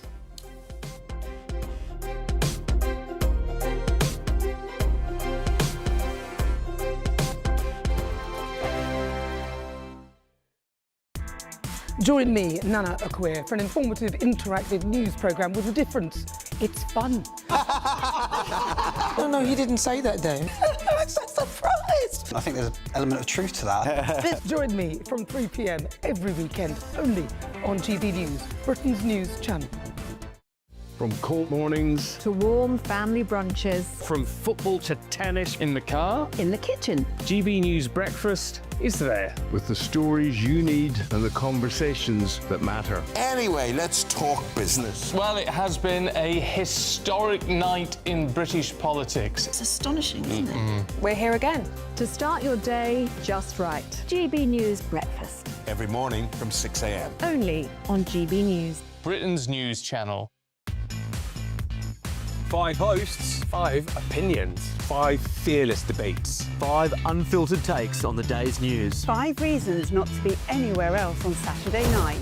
This is the Saturday 5. You got me good there. Britain's biggest Saturday night TV show. It's not a bad brand. Yeah. Uncensored. Very, very, very easy tonight on the unpredictable. What does she say? Can you translate it for us? And always entertaining. And how can a country go from being led by William Wallace Saturday nights from 6 p.m. only on GB News, the People's Channel. Britain's news channel. You're going to want to stay tuned, trust me. Exciting news. Every Friday, my Patrick Christie's Tonight Show is going to have a twist to it. We're welcoming some special guests. You. That's right, on Fridays I'm going to be doing my show in front of a live studio audience because this show is about you and what you have to say. It's going to be the same big debates, same big topics, same big opinions. But every Friday night at 9 p.m, you are invited to come on down to Patrick Christie's Tonight to be a part of the action. Only on GB News, the People's Channel, Britain's news channel. Westminster, the ultimate clique. And you're fighting like rats in a sack. But here on the Camilla Tominey Show, we ask the questions the establishment media is too scared to ask. OK, let me ask you a straight question, because I know you're a straight-talking politician. Whether it's net zero, illegal immigration or law and order, nothing is off limits. You had the power then. Yeah, as I and say, now you've lost it. That's the Camilla Tominey Show, a politics show that's fearless. But no, let me finish my question if you don't mind, because it is my show. Sundays at 9:30, only on GB News, the People's Channel, Britain's news channel. As soon as it hits 11 and the headlines come in, Late Edition brings you the breaking news from all the front pages. because the news is going to happen. So get a head start today. Patrick Christie's Tonight, Late Edition. Alex Armstrong Tonight, Late Edition. From 11 o'clock every night. Only on GB News, the People's Channel, Britain's news channel.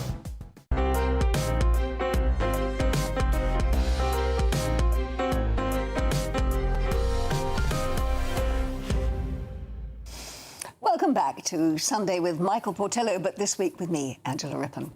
Now, Labour leadership speculation this week has sent the markets into turmoil. The UK government borrowing costs have reached a new 18-year high, with the pound also falling shortly after in the wake of Andy Burnham's announcement that he's going to stand in the Makerfield by-election. Now, some economists suggest that the movement shows that Mr Burnham is the least favourable candidate for the markets. And joining me now is the Chief Economic Advisor at the Centre for Economic and Business Research. It's Vicky Price. Vicky, thank you so much for joining us. Let me just ask you, Andy Burnham, as we say, has confirmed that he's going to stand at Makerfield, and immediately the pound dropped, our borrowing rates went up to what they were in 2008. What is it about the markets? What is it about Andy Burnham, rather, that the markets don't like?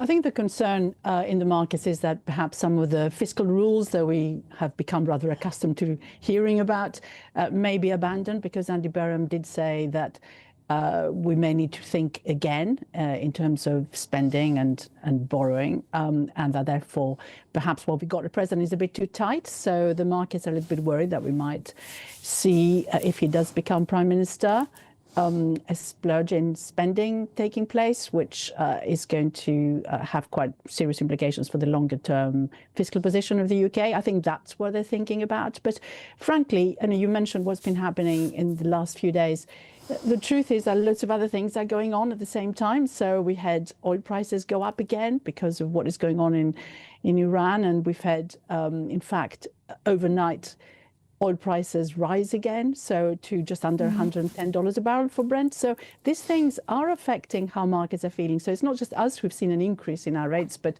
loads of others have. The real problem is that our rates yield, certainly 10-year bond yield, in other words, the cost for quite a lot of the borrowing of the government is going up slightly faster than others, and it is already so high that any extra shock just has a much bigger impact on the UK than perhaps for other countries. Yes, I mean, I've seen Labour governments described as being always spending beyond our means and borrowing more than we can afford.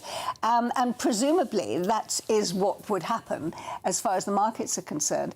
And I think people are very confused sometimes as to why it is that we do have such high interest rates on the money that we borrow from international banks, when a country like France, for instance, is charged about half of the percentage that we are. But and you're yet they're in a worse fiscal condition than we are. I know, it's a bit of a paradox, and you're absolutely right. What is going on is that a number of other countries have higher debt-to-GDP ratios than we do. That includes, of course, France. It includes, of course, the US, which, has quite high borrowing costs, but nevertheless lower than ours still. And even, other countries, including the likes of Germany, are now intending to spend an awful lot on defence. And that hasn't really influenced particularly the type of borrowing that they're able to do. So, yes, the UK is in a worse position for a number of reasons. I think, of course, we have still the legacy of Liz Truss up to a point, but also because we have, in some ways, under this government, put so much emphasis on keeping to fiscal rules that any little move from where we are is looked at quite negatively by the markets. And the other thing that we have seen is that the Bank of England, unlike some of the other central banks, has reduced its interest rates a lot more slowly than others, which meant that once the crisis hit us, we started with those higher interest rates and also higher inflation for all sorts of reasons than others have been experiencing, particularly in the continent. So we are hit by every change that takes place, even though in aggregate we're not actually, as you rightly say, as badly positioned as other countries. So if indeed Andy Burnham does win the by-election, clearly he's standing because he then would want to challenge Keir Starmer and run for Prime Minister, even though that's not what he's admitting to at the moment. But how could it possibly be anything else? How would the markets react if he was in place firmly as the Prime Minister of the United Kingdom? Well, they're going to be pricing it in, of course, in advance of any election. I mean, first of all, whether he gets in this by-election, and second, when the contest, if there is such a thing, takes place. So the expectation is that indeed the markets will react rather negatively unless they hear something more, because of course we had Wes Streeting saying already what he intends to do of sorts, and we'll hear a lot more. The expectation would be that we'll hear something from Andy Burnham as well in terms of what he's thinking he might be doing on the fiscal side. And of course, you know, a lot of faith has been put on Rachel Reeves at present by the markets. You would imagine that a new government would have possibly a change of Chancellor. And there will be a lot of uncertainty. There is no doubt about that we are going to see a bit of a turbulent period, and maybe our borrowing costs will go up even further. It's interesting that I did see somewhere a report that suggested that one of the reasons why Wes Streeting was holding back before declaring that he's going to run is that perhaps he sees that Andy Burnham is going to be likely the winner and therefore the Prime Minister, and that what he would be hoping for would be a job in his cabinet, possibly as the Chancellor of the Exchequer. And it's interesting that when he did start talking about running for Prime Minister, the markets didn't react at all. Is that because perhaps the markets see him as a safe pair of hands? It's entirely possible, and I think it's interesting. There will be probably, you know, a new setup of cabinet ministers without any doubt, and who's going to be the Chancellor is going to be very significant. And you're absolutely right. I think the markets do see him as a safe pair of hands. But what you need to bear in mind is that in his ministry, which was, of course, the health department, that was the one that received the biggest increase in spending by the Rachel Reeves in her first budget. And we're seeing that increase in spending continue. That's where a lot of the emphasis has been in terms of improving the National Health Service. And of course, he has benefited from this to a considerable extent. But of course, his views generally are indeed more sort of middle of the road. At least that's what we've heard. However, as you've been discussing just now, the re-entering the EU is an interesting one, which will, of course, you know, cause quite a lot of sort of eyebrows to be raised by a number of people. Although personally, as a Remainer, I think that would be rather nice if it were to happen. Economically, it makes huge sense, but there are all the other issues. But yes, I think you're right. I think he would be considered to be quite middle of the road and quite cautious. But remains to be seen what he says between now and when and if the leadership election takes place. Indeed. Everything that happens between now and a possible leadership election is up in the air and likely to change. Vicky, thank you so much for joining us and giving us the economic point of view. Thank you so much. Coming up, this week, a new Sherlock Holmes play opened at Regent's Park Open Air Theatre. But what exactly is the appeal of Conan Doyle's Victorian detective that just persists century after century? Stefan Kyriazis is going to be here to explain. But first, let's get your latest news headlines with Sophia Wensler.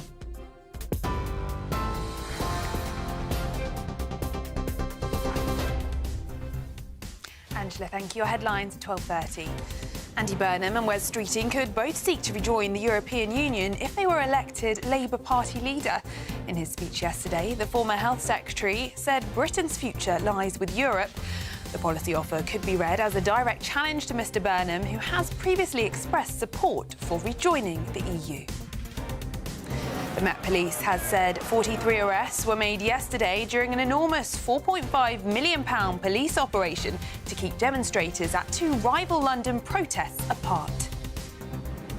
The World Health Organization has declared a public health emergency over an Ebola outbreak in the Democratic Republic of Congo and Uganda, which has led to 80 deaths so far. Bulgaria won big last night at the Eurovision Song Contest, with 27-year-old Dara coming first place with her dance anthem Bangaranga. The government is looking into a potential bid for the north of England to host the Olympic and Paralympic Games in the 2040s. Those are the headlines for now. More news at the top of the hour. Tune in to GB News Radio wherever you are. Online, on DAB digital radio, on TuneIn, on Radio Player, on Nation Player and on your smart speaker. Just say, play GB News.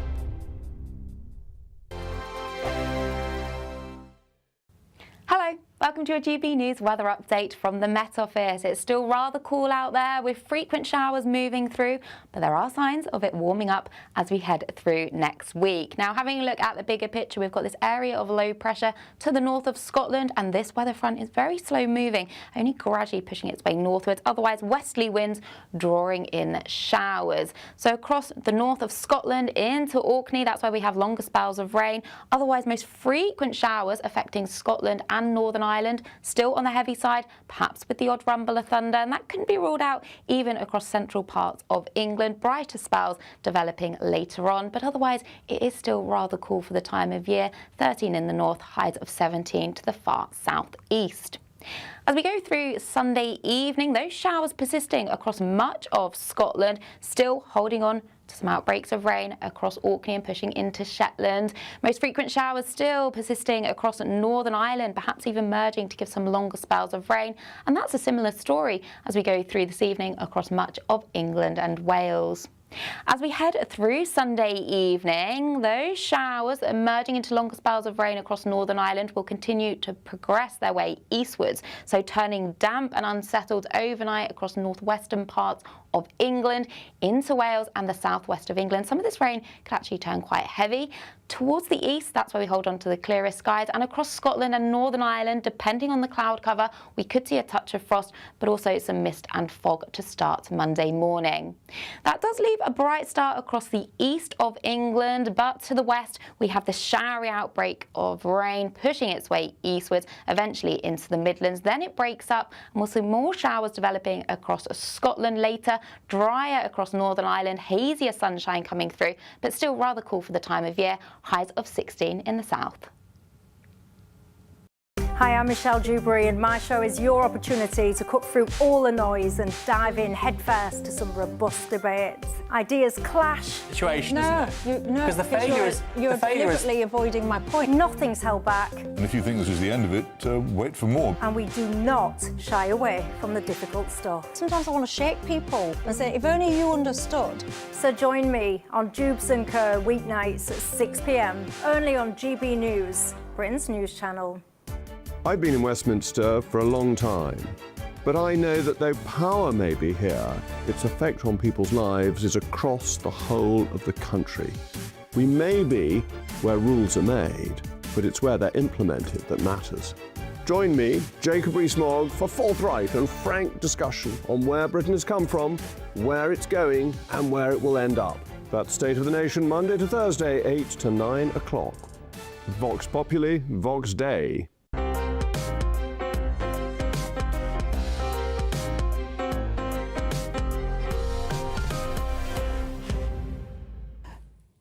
Welcome back to Sunday with Michael Portillo, this week with me, Angela Rippon. Now, this week, I went to see a new Sherlock Holmes play at Regent's Park Open Air Theatre.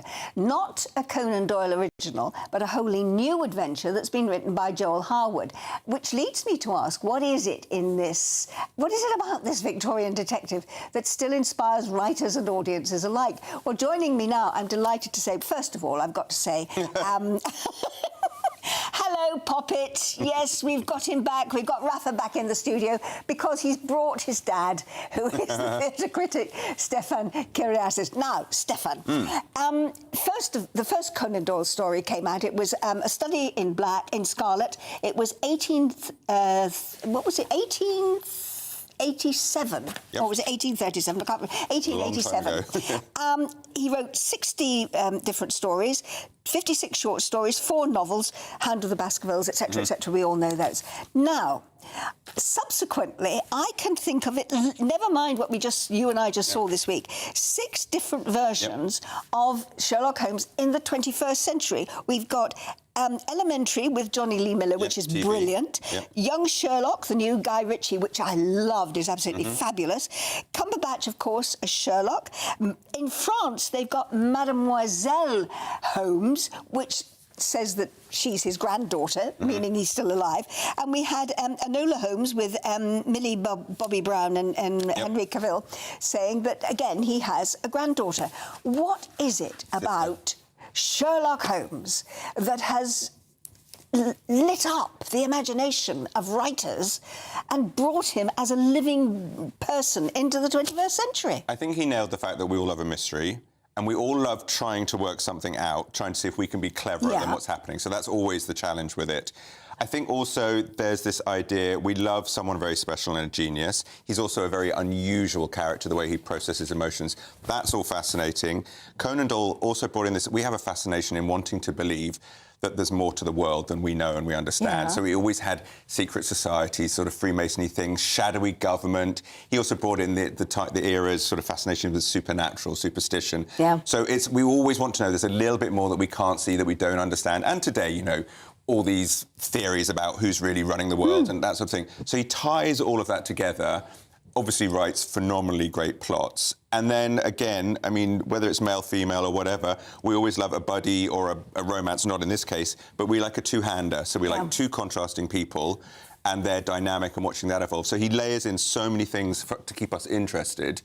And at the end of it is a cracking good story that most of the time we shouldn't be able to figure out, and then we marvel after having tried. So it's endless, the possibilities. I must admit, I love the Guy Ritchie series, The Young Sherlock, where he suggests that, in fact, Holmes and Moriarty were great friends when they were at university. And, I mean, I've seen it. There's another American series about a doctor called Watson. I think it just got cancelled. It just got cancelled, but it had 2 runs. The French one is into its 3rd year. I mean, when are we going to see an end to Sherlock Holmes actually just living in the minds of writers who want to create a new persona? All of them basically on the premise that he's actually still alive in the 21st century. Well, yes, in different sort of contexts. In different contexts. But yeah, I mean, there's always the fundamental thing, the estate won't let anyone tamper with the personality. No. So actually Henry Cavill, they got in trouble with that because they made him a little bit too lovable and he was starting to be very empathetic with his sister. He was playing the brother, Sherlock's brother. No, he was Sherlock Holmes. So he was Sherlock Holmes, of course he and was. Enola was his sorry. sister, and he was too touchy-feely, and the estate actually came in, and there was financial... Oh, so they do have a say over how Sherlock is portrayed. So this one at Regent's Park is licensed. Yes. And so they have to stick very much to him being...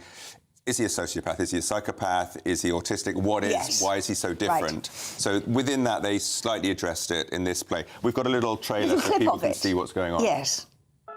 I've received a gift like this every year since my father's disappearance 3 years ago.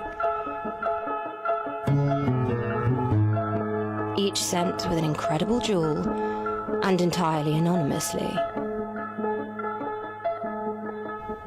Until tonight.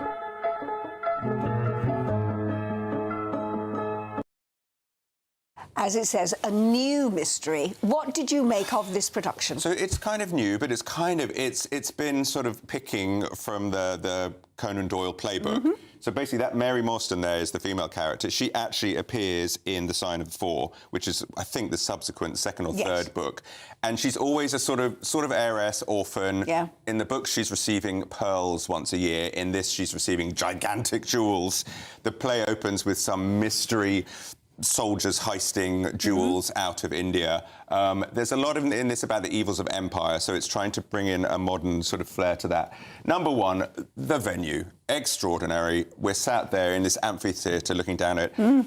I love shows that use the venue. So in this one, you'll remember the animals have escaped from London Zoo, which we're right by.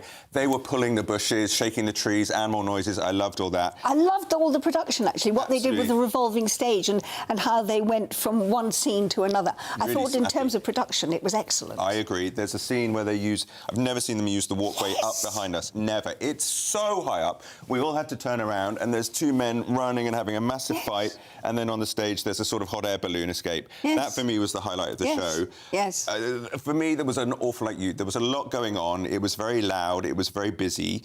I did figure out who done it very early, which is a bit frustrating. I'm that annoying person.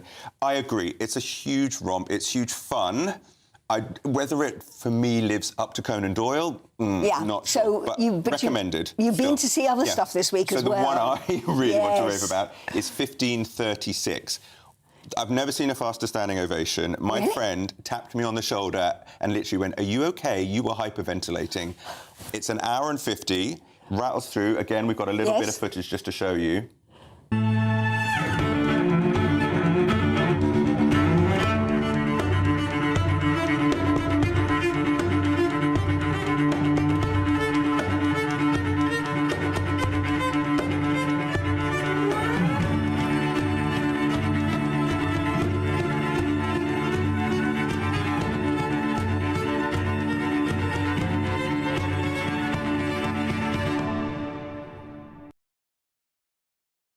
Put into the tower, the country is agog, and it also almost brings in the themes that Henry VIII was the ultimate original influencer. It's this idea that whoever the figure is there, the behaviour filters down, and so his treatment of Anne Boleyn was pretty appalling by any standards in any age, and it emboldened men at the time. So that's what 1536 refers to. So that's the year of it. The year, yes. And these three girls are living their lives, three best friends, who it establishes so well that they're mates. They're bantering, they're funny. They speak in modern Essex cadence, but they're very specifically from Tudor. So it's really accessible. They're funny.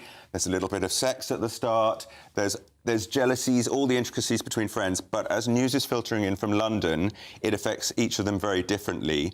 The central girl, Anna, who's the girl in the middle there, is the village beauty. But she does not understand that men hate what they want. So she makes them weak because they can't resist her, but they're never going to marry her. The other women resent her, and she does not see what's coming as those sorts of women, which Anne Boleyn was the great whore. She doesn't see what's coming. One friend is trying to warn her. The plain Jane friend is very conformist and starting to resent her. Trouble is building. The other girl is a midwife, and often when things went wrong in birth, the midwife was blamed. Yes. So it starts so much fun. Yes, it starts so much fun, and then the darkness is layered in. But by that time, you care about these kids, and you know them. You really know these women. And as it starts building, that's one stage: sun-blasted bushes and dried-out bushes and trees. It feels like you're looking at a picture, it feels like you're looking at a film, it feels like you're looking something outside time. It's extraordinary. You loved it. I loved every second of it. This woman, Quentin Tarantino was in the audience, Baz Luhrmann, Margot Robbie. Wow. She's working with all these people. She's becoming a big deal, rightly so. This is on at the Ambassadors Theatre. I cannot praise this enough. It's phenomenal. Hot ticket this week from Stefan. Yes. Stefan, thank you very much Absolute indeed. Pleasure. And bye, Rafa. Very well behaved. Coming up after an exceptionally early spring in meteorological terms, the Chelsea Flower Show gets underway tomorrow. What can we expect from this year's display? Well, I'll be hearing from one gardener who knows a little bit more about it. This is Sunday with Michael Portillo. This week with me, Angela Rippon, here on GB News.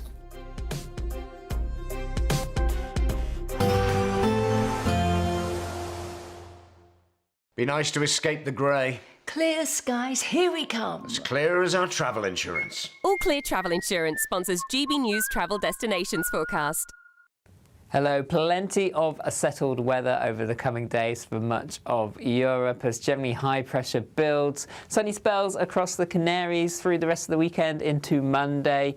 On the sunny side and dry across much of Spain and Portugal. Showers, though, some of these heavy across France, northern Italy, but drier further south and across into Greece and Turkey as well. Temperatures rising 25, 26 Celsius. Plenty of sunshine to come over the coming days. All Clear Travel Insurance sponsors GB News Travel Destinations Forecast. At GB News, we love to hear from you, our loyal community. So drop us a line at gbnews.com/yoursay. There you can talk to each other and also to the presenters live on air. gbnews.com/yoursay, because GB News is your channel, Britain's news channel. This is GB News, Britain's news channel. We should be almost banned. Do you really? I really do, because and then you just let the listener or the viewer find their own a take on it and their own opinion about it. Right. I really don't like it. At Olympic Games, I really don't like the sort of cheerleading and showboating and the we this, we that, we the other. So you're not the USA. Britain, I'm sorry. That must No, it's Britain. Britain are third in the medals table. Not we are third in the medals table. Right. I think. Okay. And how does everybody react to that? Is everybody... Because I must admit, I do quite like the we thing. I don't. Okay. Tell me about favourite sporting events, because I'd imagine London 2012 must be the greatest thing you've been involved in, right? Yeah, it absolutely was. I mean, I've been very lucky across, a whole load of things. I mean, one of my... You always remember the things, you always remember the first time. To be in the Olympics in Seoul in '88. Yeah. And to see Ben Johnson win the 100 metres, and then the furore off the back of that when, with the possible exception of Lance Armstrong, the biggest drug scandal in the history of sport. I mean, that was an amazing event. So were you covering that at the time, that race? For BBC Radio, yeah. So at what point did you know about this? Because now it's known as the dirtiest race of all time, isn't it? But at the time, this man had broken the world record. He was the greatest sprinter anybody had ever seen, and it was such a huge story. The most amazing thing about it was, I can't remember how big the crowd was, but in my head it was like 100,000. Yeah. And when he crossed the line and you saw on the electronic scoreboard what time he'd done, you've never heard 100,000 people be so quiet and then be so loud, because the reaction was just... that's not possible. A bit like, running under 2 hours for a marathon. Yeah. And then, of course, so we all thought this is just extraordinary and beyond belief. GB News, the People's Channel. Breaking news, live updates, stories that matter. From the heart of the GB newsroom to every corner of Britain, with our team of dedicated journalists across the UK. GB News bulletins are there to deliver the latest news that matters to you. Bulletins on GB News, the People's Channel, Britain's news channel. Join me, Nana Akwe, for an informative, interactive news programme with a difference. It's fun. No, you didn't say that, Dave. I'm so surprised. I think there's an element of truth to that. Join me from 3 p.m. every weekend, only on GB News, Britain's news channel.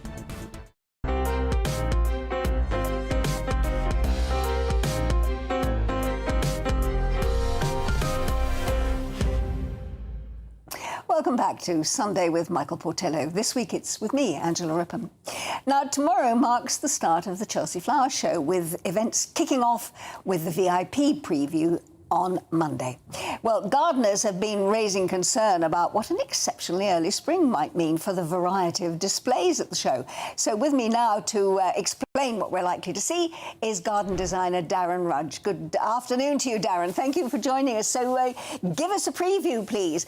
What are we likely to see tomorrow, and how have all of these wonderful gardeners dealt with this extraordinarily early spring? Well, you are quite right, Angela. It is an exceptionally early spring. We're probably 3 weeks in advance where we need to be. The show itself is based on the RHS campaign, Bringing Nature Home. So the premise here is that if we nurture nature, then we build a sustainable future. So there's going to be a lot of biodiversity.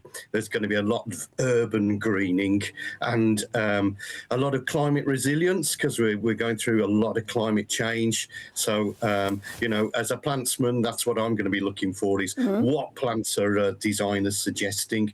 So there are playful elements coming back to this year's show, as well as obviously floral launches.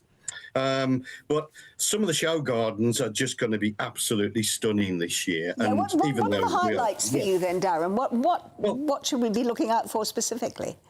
Well, three of the best that I'm going to be looking for is Sarah Eberle's garden.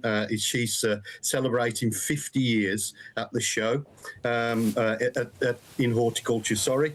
And her garden's called Edgelands. And basically, it profiles the fragile spaces between our towns and cities and our countrysides, and how we actually need to protect, because they are wildlife corridors. So that's one garden definitely to look out for. She always does stunning gardens anyway. And then you... Yeah, sorry. Sorry. Then you've got the Toko Noma garden, which is basically a Japanese tea house. But, you know, it's there to basically champion family ties, community and health and well-being within our garden spaces. That's lovely. And then I can't not come on to GB News and not mention the Curious Garden, which is from the King's Foundation, and no less than the King, Sir David Beckham, Francis Tophill and Alan Titchmarsh have designed this garden. And essentially, it's there to try and combine heritage and nature, but its overriding theme is trying to get younger people involved with garden spaces. So that is going to be a terrific inspiration for younger folks attending the show to see what horticulture can bring as a career. It certainly brought me as a career. I've been involved in horticulture for over 45 years. Don't look old enough, do I? But, no, you don't. At the end No, of the day... I'm going to ask you very briefly. I mean, I should be there tomorrow, in fact. I really am looking forward to it. And every year when I go, I'm just in awe of the spectacle of these amazing gardens. What is there for ordinary gardeners at home who'll be watching it on the telly, those who'll be able to be lucky enough to be there in person? What can ordinary gardeners take back from this, except that there are some pretty clever horticulturalists in the country who make stunning gardens for an exhibition? Well, I think what Chelsea has done over the last 5 years, it has become more approachable for the ordinary gardener. So it's become more naturalistic. And my instant answer to you, Angela, is the plants, because we are going through a climate change and, you know, it's that actual planting, as well as garden gnomes make a second appearance at Chelsea this year. So Charles Isham of Lamport Hall brought them into this country in 1847. And Lampy still exists. It was the only existing first garden gnome that was in this country. He's worth £1 million, would you believe, Angela? But they're going to be there. Garden gnomes are going to be there. They've all been painted by celebrities, so you can purchase one of those. So that's definitely something you can take home. Are you going to take one home for your garden, Angela? I might well do, Darren, but I shall certainly be looking out for some tips, particularly because I know that there are at least 5 container stands which are looking at containers, and those people who live in cities and don't have big gardens, that's what they can use. Darren, thank you so much for giving us that preview. Indeed, thank you to all of my guests today who've joined me. Michael will be back presenting the programme next week, but in the meantime, up next here on GB News is the Weekend with Dawn Neeson. Enjoy the rest of your Sunday, and thank you so much for sharing part of it with me today. Bye-bye now.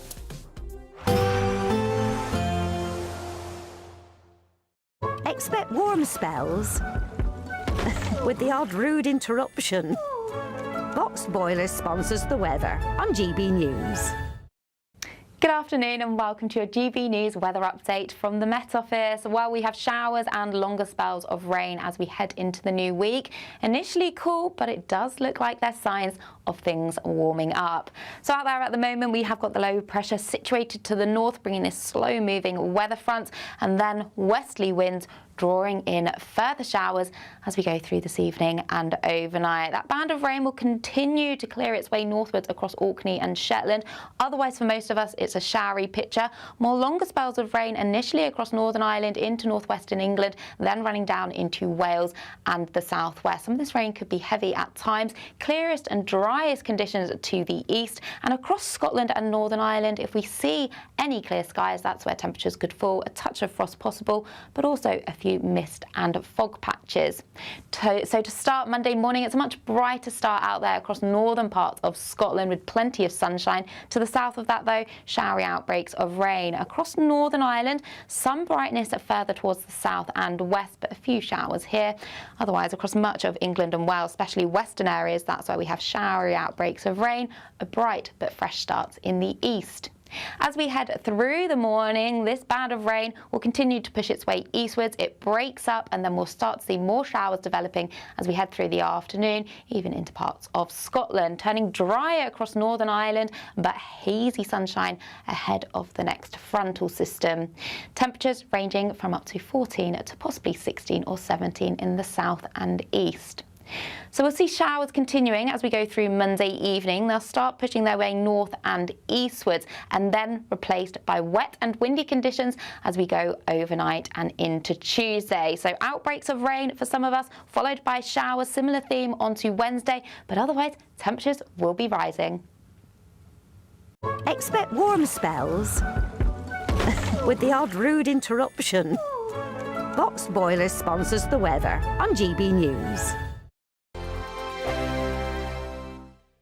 We're counting down to a spectacular summer. It's your chance to win £76,543 and 21 pence in totally tax-free cash. A lump sum that you could have in time to splash out with this summer. And because it's tax-free, you get to keep every single penny. For a chance to win, text cash to 63225. One entry costs £2.50 plus one standard network rate message. Or text bonus to 63225. 5 entries cost £5 plus one standard network rate message. Go to gbnews.com/win. Entries start at £2.50. Call 0903 686 3232. Calls cost £2.50 plus your network access charge. Or post your name and number to GB21 PO Box 8690 Derby DE1 9TT. UK only. Entrance must be 18 or over. Lines close at 4 p.m. on the 26th of June. This is a network giveaway. Entries will be pooled. Please check the closing time if listening or watching on demand. Bowl.